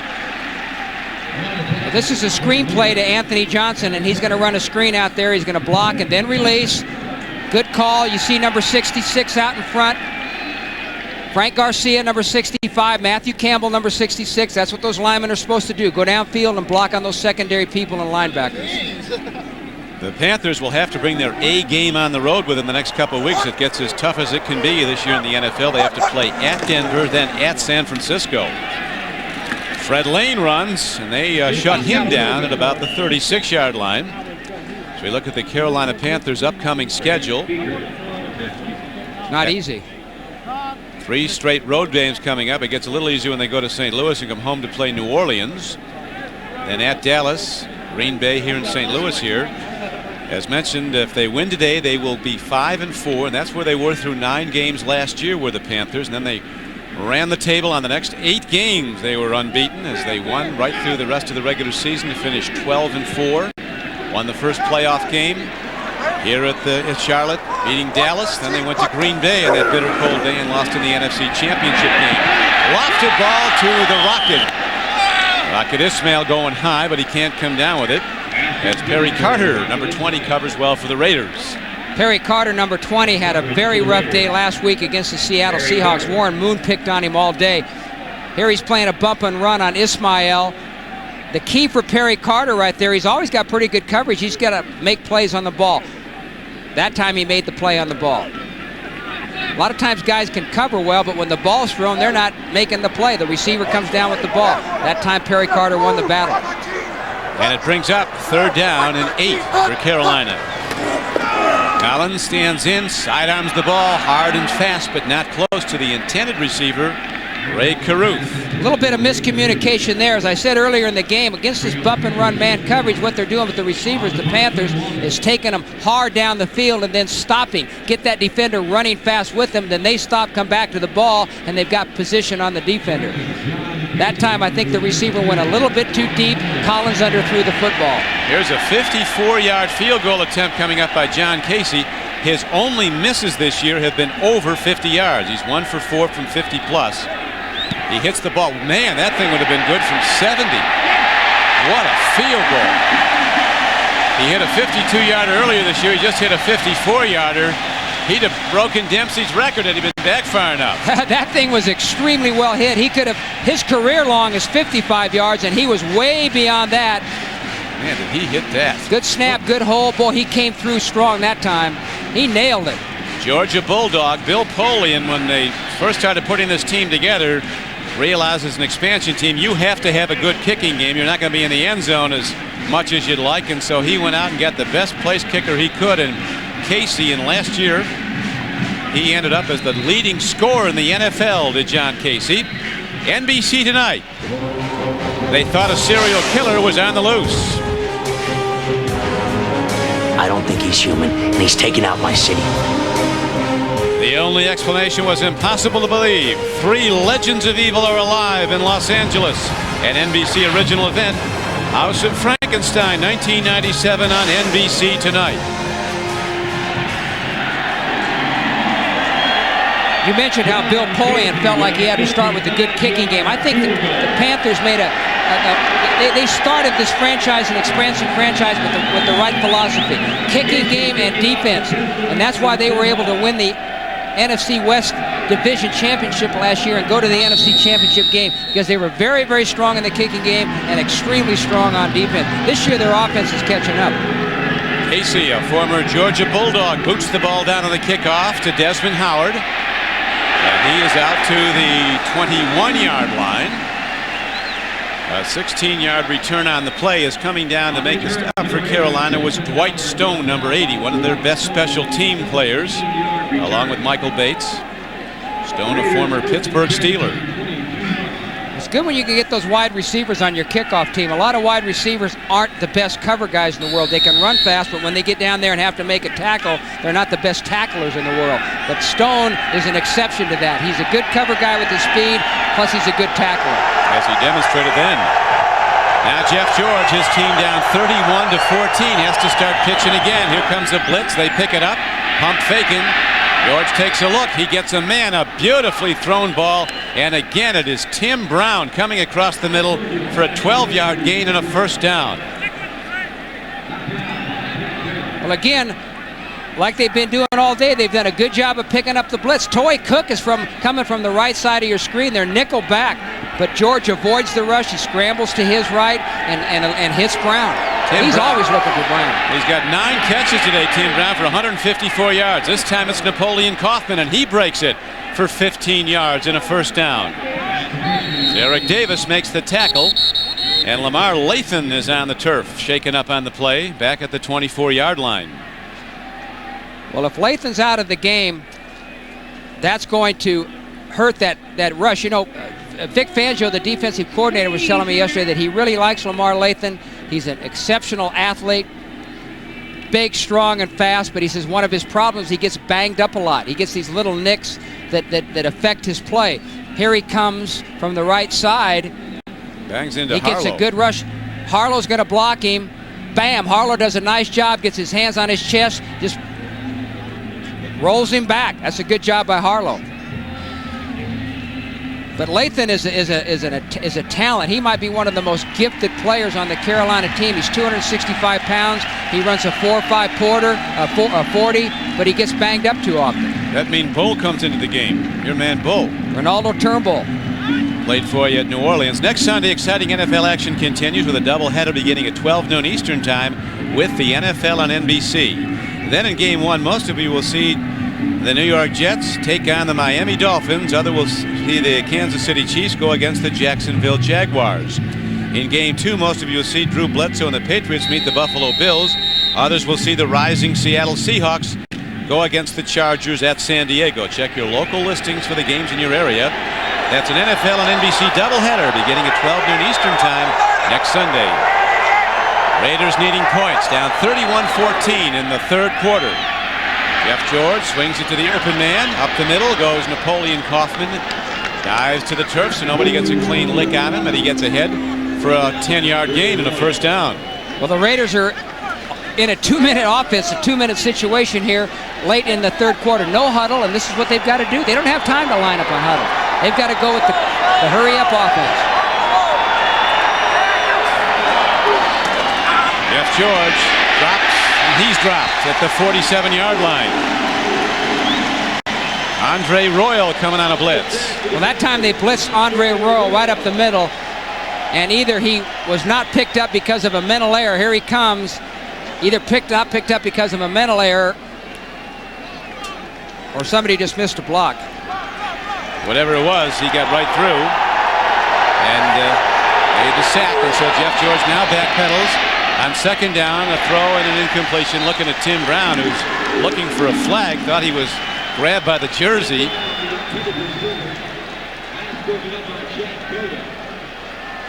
There's Brown. They've got Coda on him on the outside. They've got Andre Roll on the inside. They're going to put two people on Brown most of the time, some way, either short and deep or left and right. They're going to try to double him. Tim Brown brings that little pouch along with him in front. I don't know if that's to keep his hands warm or to carry his money. He has a lot of that, too.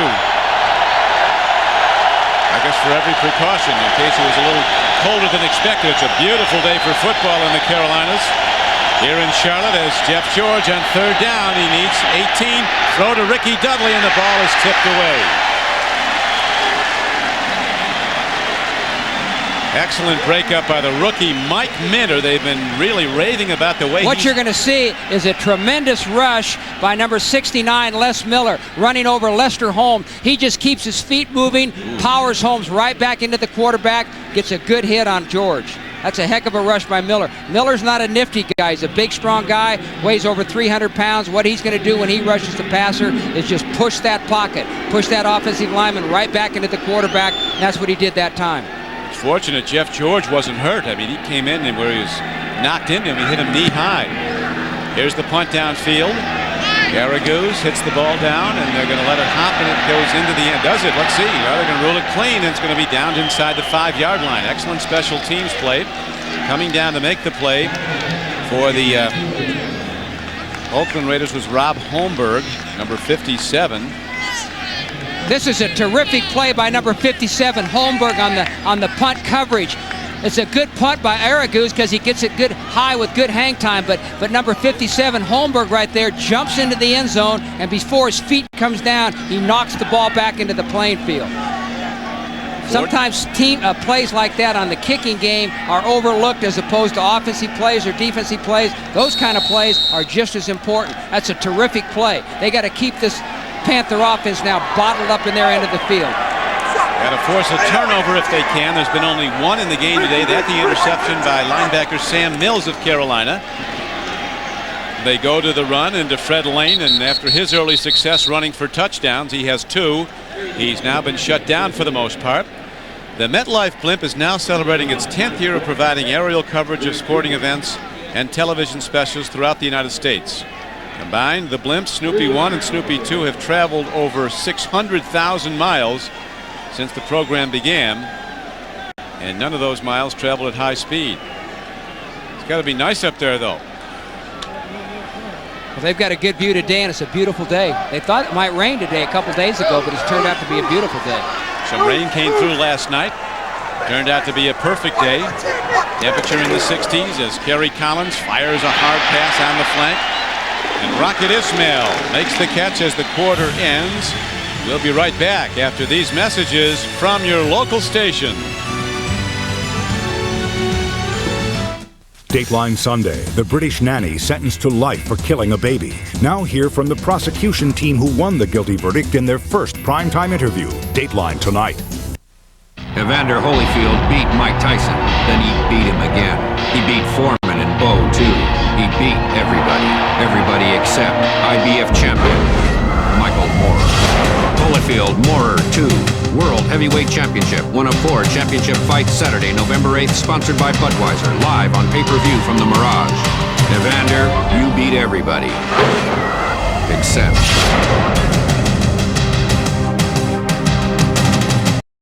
The Carolina defense has played well for the last 2.5 years, but to me the difference in this football team right now is how this offense is playing, and I give all the credit to their quarterback, Kerry Collins. He has shown me made some great throws today. He's playing very tough, very competitive. He really sets the pace with toughness and competitiveness. And there's a pitch back, and Fred Lane, who's been in most of the way since Biaka Batuka injured some ribs early in the game. Fred Lane runs it to the 25-yard line, a gain on the play of about 6 yards. Well, you can see the comparison here between the two starting running backs. Napoleon Kaufman's had 10 rushes for 16 yards. Give a lot of credit to that Carolina defense for those stats. Fred Lane, an undrafted rookie free agent, coming in here, 16 rushes, 71 yards, and 2 touchdowns. That is really significant, holding down Kaufman, Jim. He had 896 yards coming into the game, averaging 5.7 a carry. Well, Vic Fangio, the defensive coordinator, told us, he says the key to our game today defensively is not let Kaufman break the big play. They haven't done that today. There's Vic right there. Heck of a young football coach, destined to be a head coach in the National Football League someday.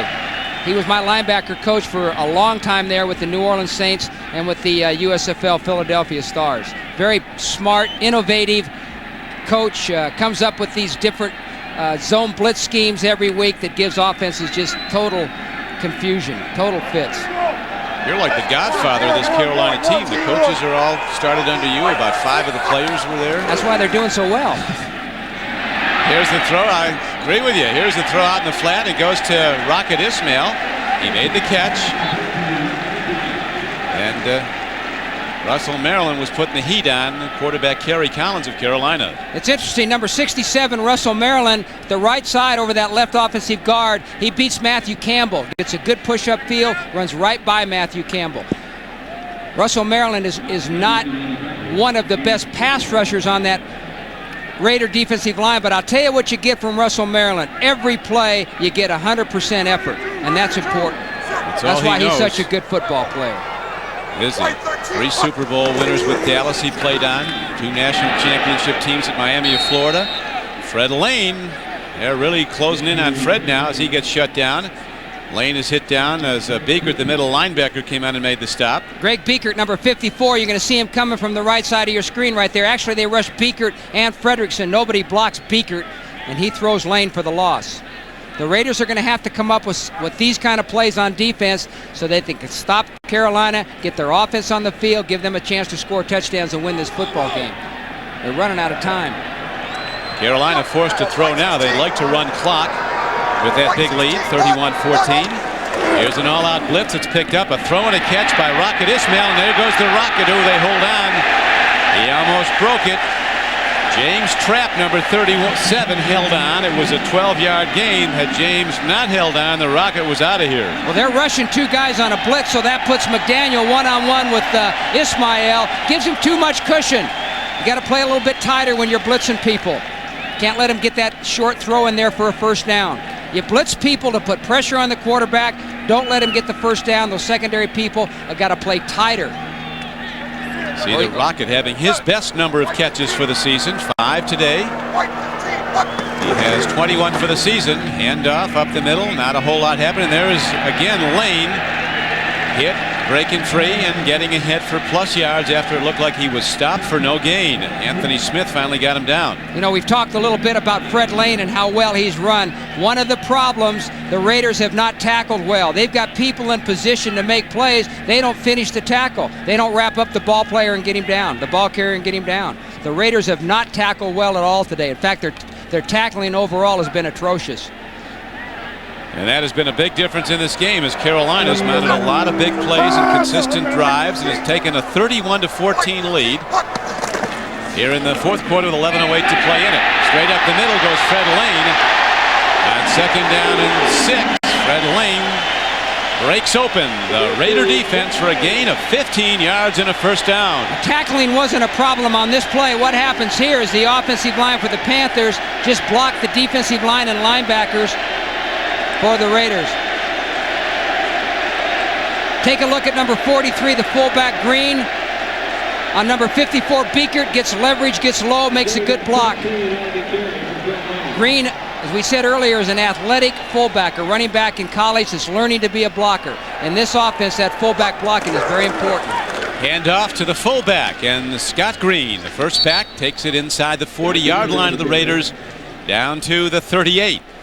As the Carolina Panthers now running the clock down to 10:16 to play, looking for their third consecutive victory. This is a team that won all 9 of its games played here last season, the 8 regular season games and the Dallas playoff game, and they thought they really had something to build on. I think the absence of Kevin Green early in the season took the defense time to adjust. He was a free agent, did not re-sign, ended up with the 49ers, where he hasn't played a great deal yet, has he?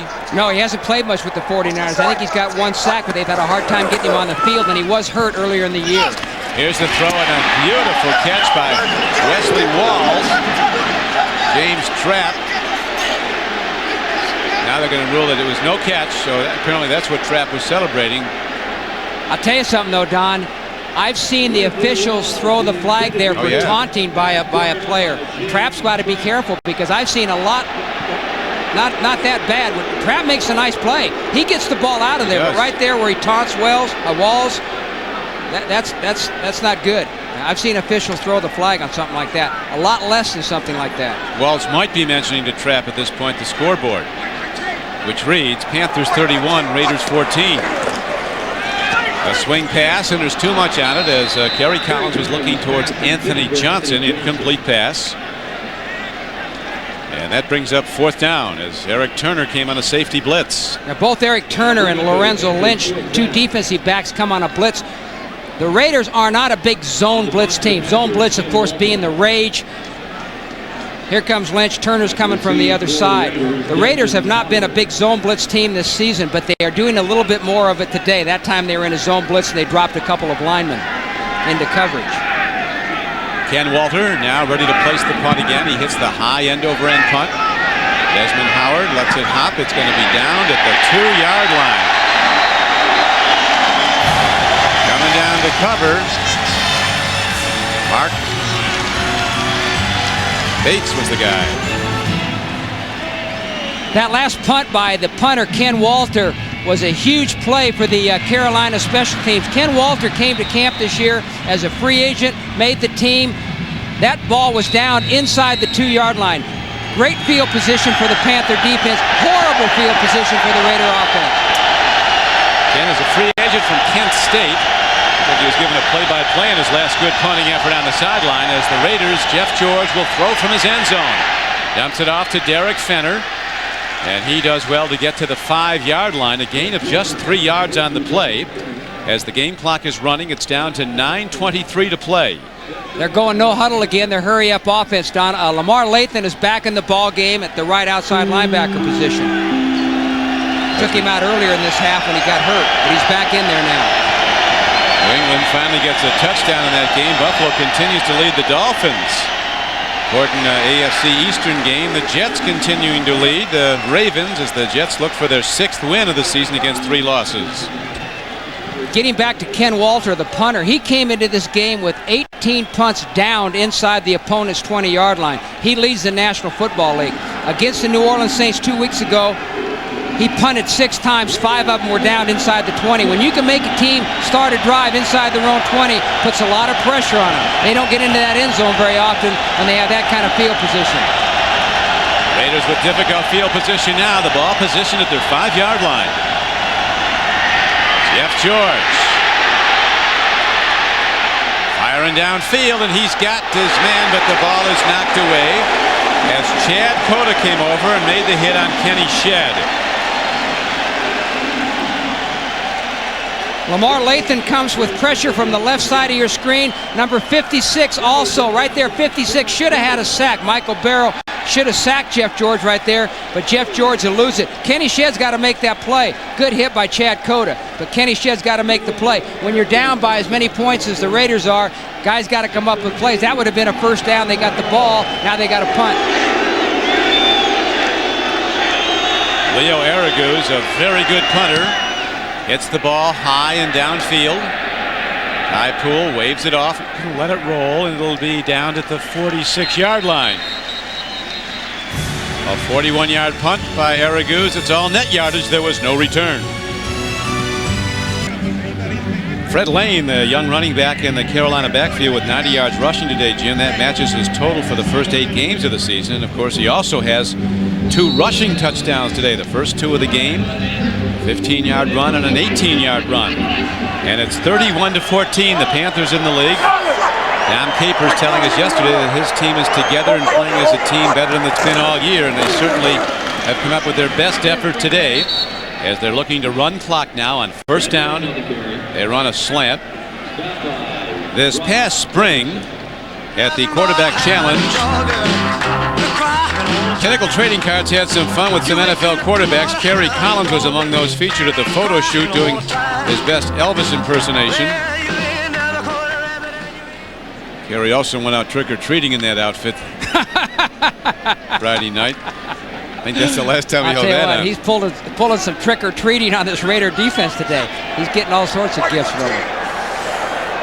He's had some open guys, and he's been hitting Rocket Ismail on an end around. This is such a big game for both teams coming in here today. The Panthers needed to go 5-4 with road games at Denver next week, San Francisco the next week, 2 excellent football teams in the league, a 3rd road game in a row against St. Louis. They didn't want to go on that 3-game road trip 4-5. But of course, for the Raiders, even more important. If they lose today, they're 3-6, essentially out of it. They certainly haven't played today like a team that felt like this was a must-win for them.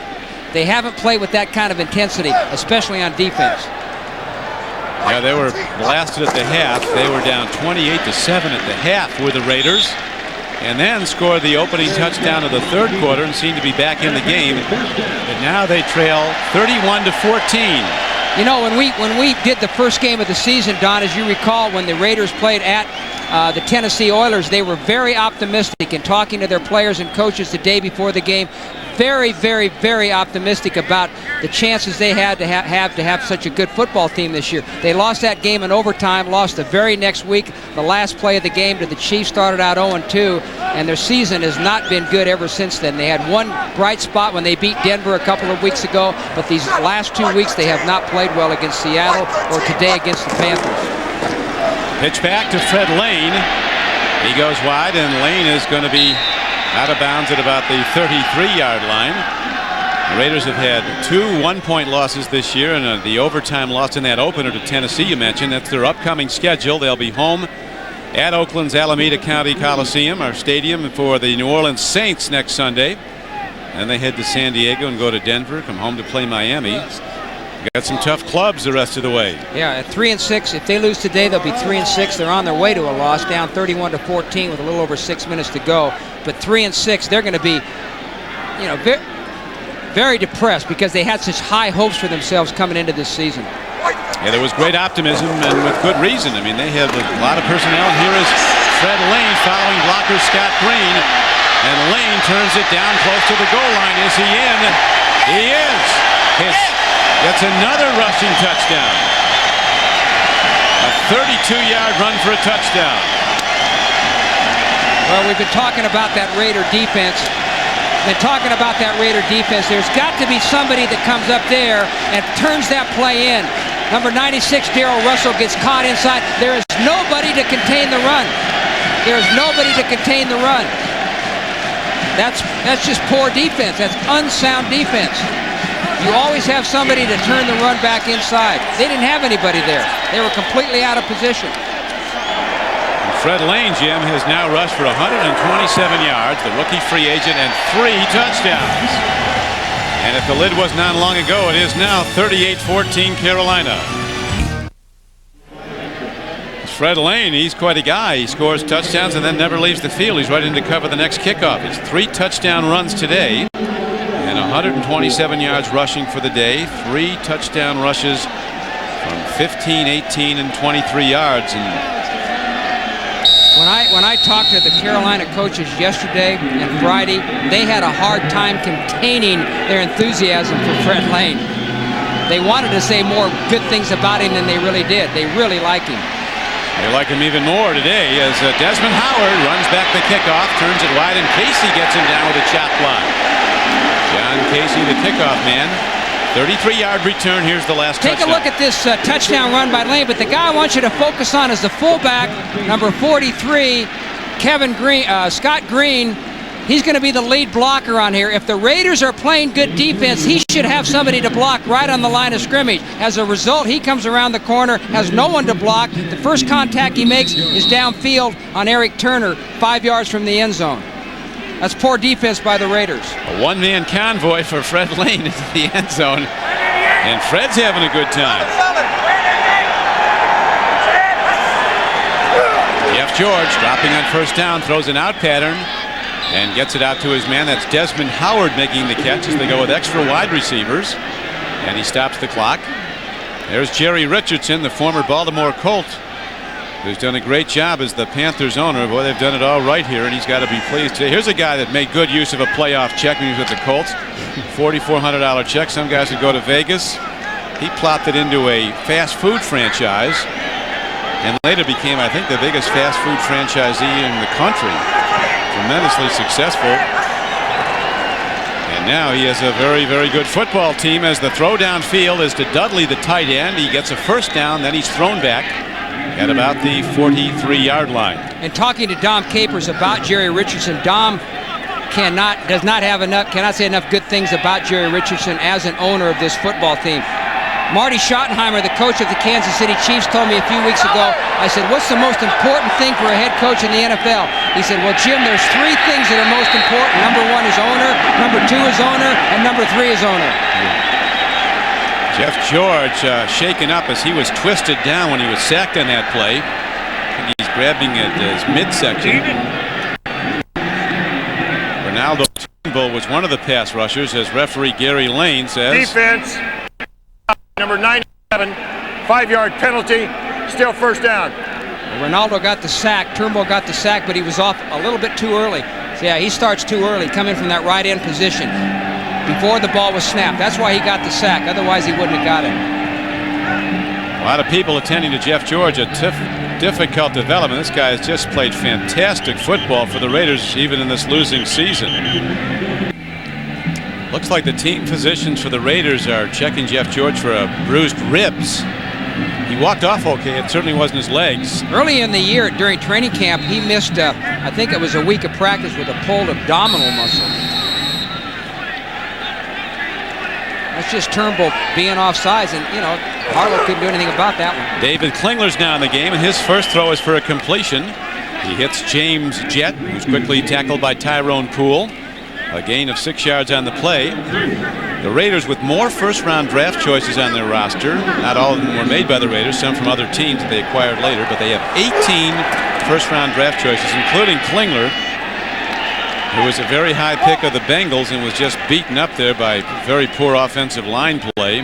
He was just overwhelmed, but he put up passing numbers at the University of Houston that were mind-boggling. Yeah, he sure did, and there was one of your number 1 draft picks for the Raiders that was short-arming that pass. Ricky Dudley was going over the middle and saw a couple defenders coming at him and didn't really reach out for the ball. David Klingler is the backup quarterback. He's in his 6th year from Houston. Donald Hollis, who also played collegiately in the city of Houston at Rice University, is the 3rd quarterback. Here is a throw in the flat. Comes in low, and they're going to rule that it was a catch by Desmond Howard. Now let's take a look at the Miller time game summary. As we look at the Raiders getting a big game from Tim Brown, 9 receptions for 155 yards, but not nearly enough. Here's another catch by Tim Brown, his 10th catch of the day. He has 59 for the season through 9 games. You showed that game summary. I think the key stat there was that unexpected stat. The Carolina Panthers with 5 rushing touchdowns. The most they've ever had since they've started in this league were 2 in one game. Today they got 5 and have ran the ball very well against the Raiders.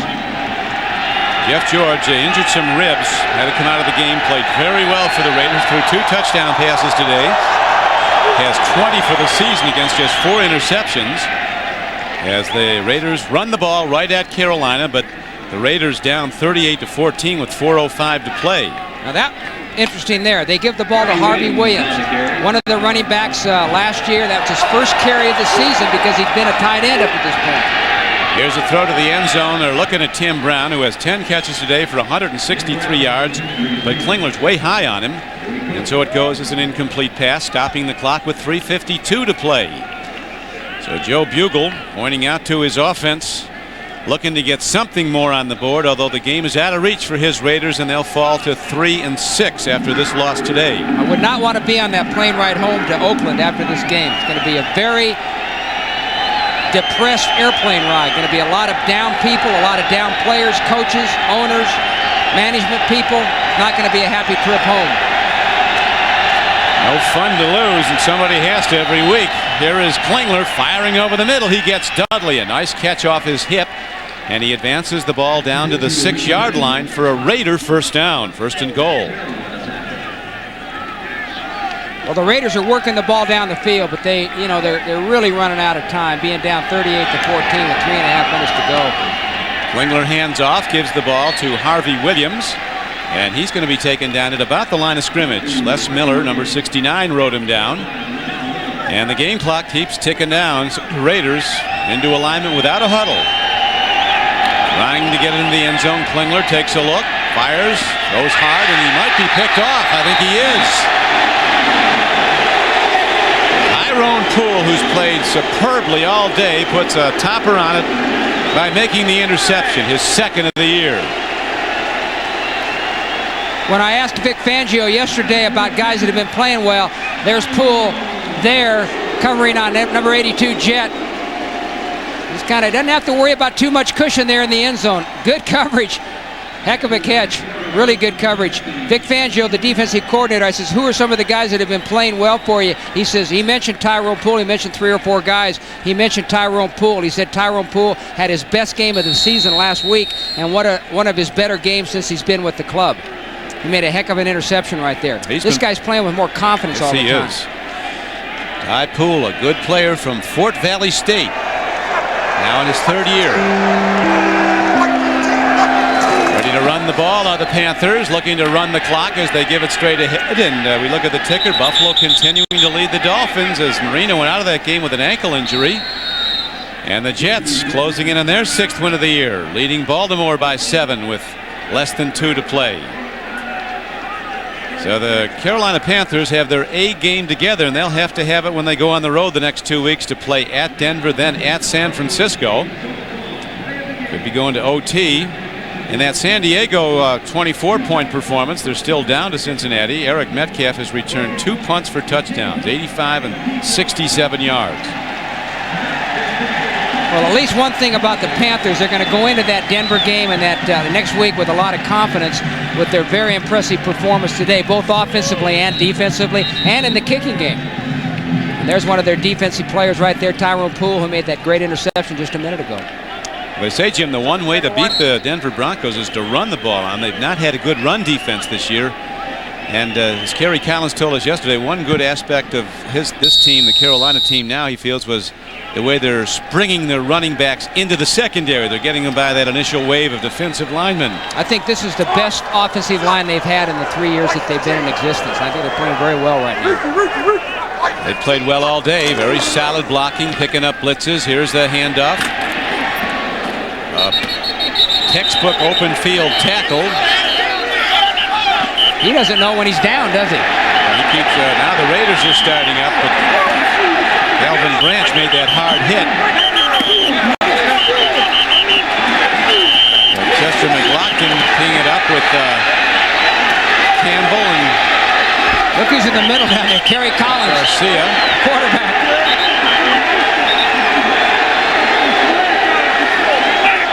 So the Raiders venting their frustration, and it's got to be a very frustrating day for them. Down 38-14 on a day they really thought they could win and knew they had to win as they came into the opening 9th game, the start of the second half of the season. 2 games under 500 in last place in their division. Fred Lane just doesn't stop running. He might not even been down there. You know, it didn't look like his knee hit the ground on that first tackle. He probably didn't feel like he was down, but his knee had hit the ground so he could keep going. These Raiders are just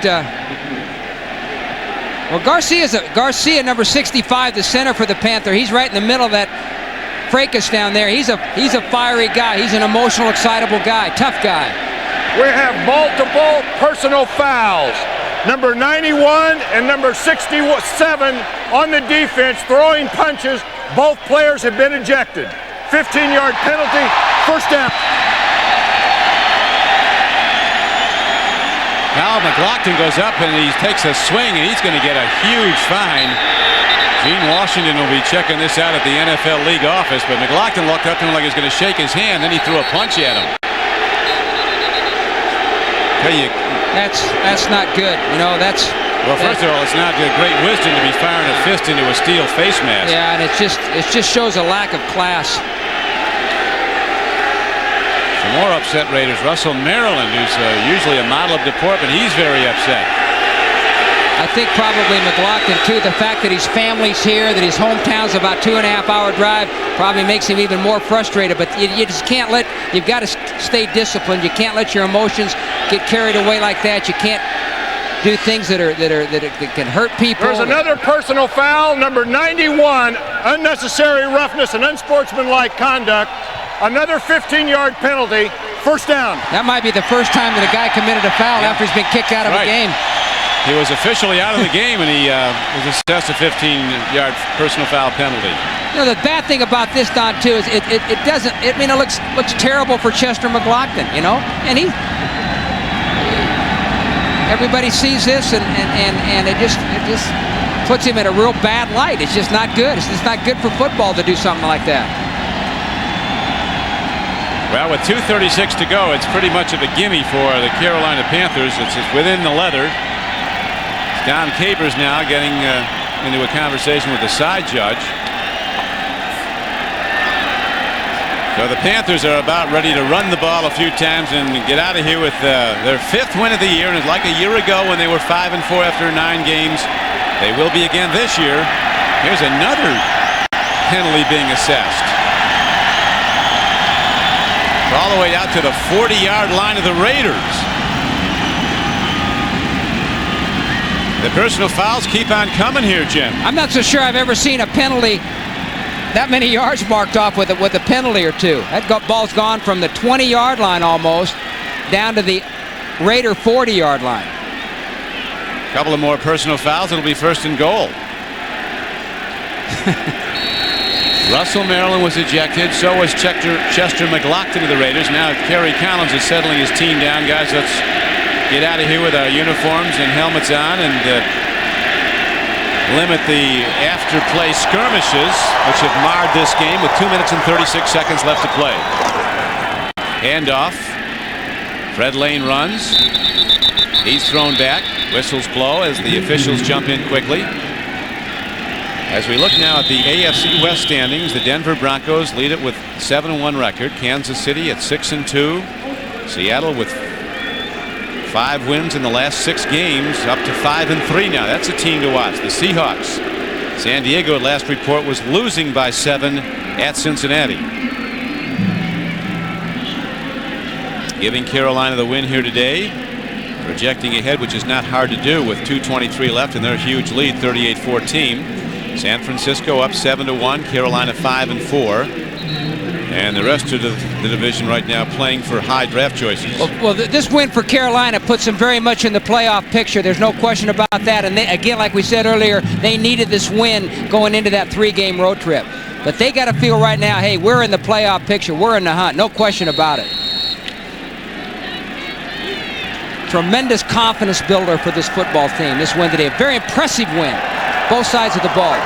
Don Capers put it, we're more of a team now than at any point in the season, and this has been their best performance as they go back to the run, taking it right at the Raider defense on a 2nd down and 10 play, just running the clock, and that will take it down to the 2-minute warning. You know, it wouldn't surprise me to see the league tack more than just a fine on McLaughlin. That second hit he took after he'd been ejected, that might be the thing that would do something more serious. MetLife blimp with Snoopy right up front there. His pilot's helmet on. The MetLife blimp Snoopy 1 is providing a bird's eye view of today's NFL action between the Raiders and the Panthers. Together, Snoopy 1 and Snoopy 2 have provided television coverage of over 70 sporting events this year. Look to the skies for Snoopy and the MetLife blimp. Don Criqui with Jim Mora. 2 minutes to play. Charlotte, North Carolina. Panthers in command of the game as they go to the run, and holding on to the ball, making sure he does not lose it, is Fred Lane, who's having a career day, the rookie runner out of Lane College. That was an easy recruiting trip, huh? Yeah. No place for you to go, Fred, but right here to Lane. Scored 3 touchdowns today and has over 135 yards rushing. Game clock down to 1:32 to play. As you see, the Raiders allowing over 33 points a game over the last 4 games. That's a rather embarrassing statistic right there. Usually the number, what is it, 17, Jim? They figure you got to be.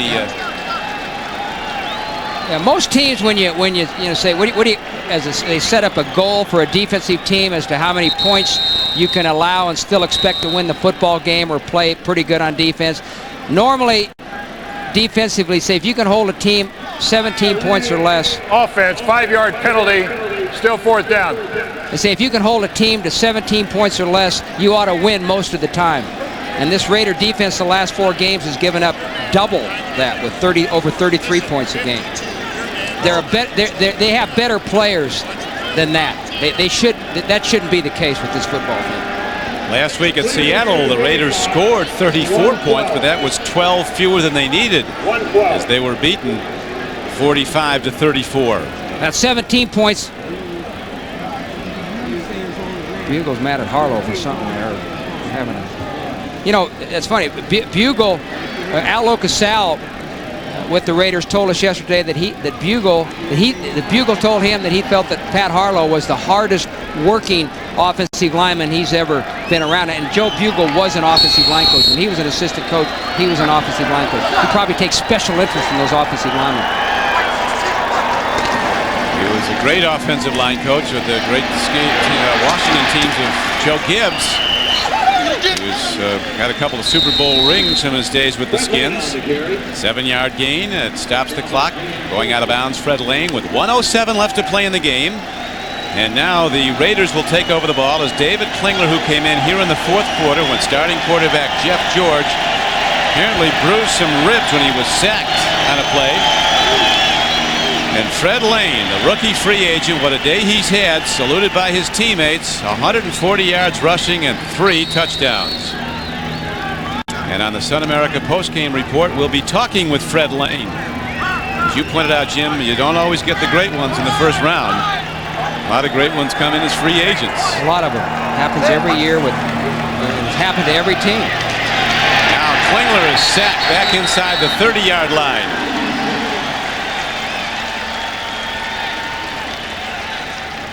The thing with Fred Lane, you know, if Bianca Patuca, and I don't think his injury was a bad injury, but if he comes back healthy, this is a tough decision, but a good decision for the Panthers. Who do you start at running back? You start Biaka Patuka, who hasn't set the world on fire so far this season, coming off the knee injury, or do you start with Fred Lane, who rushes for 140 yards today?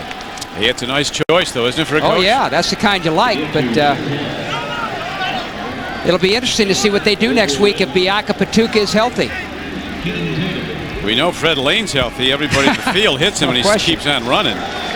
Handoff as they go to Tim Hall, and he's ahead, has a first down for the Raiders out to the 45-yard line, but we're down now to 19 seconds left to play. We'll be staying with our NBC cameras on the field for the post-game handshakes, if there are any. We could have, now there are some. That's good to see. As it got very heated, 2 Raiders were thrown out here late in the game. Chester McLaughlin and Russell Maryland. And Joe Bugle, the consummate sportsman that he is, despite this bit disappointing day for Bugle and his Raiders, comes across and shakes hands of the victor, Dom Capers. That's hard to do sometimes when you're a losing coach, you know. What you want to do is just run into the locker room, and for Joe to come across like that, and most of the head coaches in the league are classy like Joe is right there, but sometimes it's very difficult to do.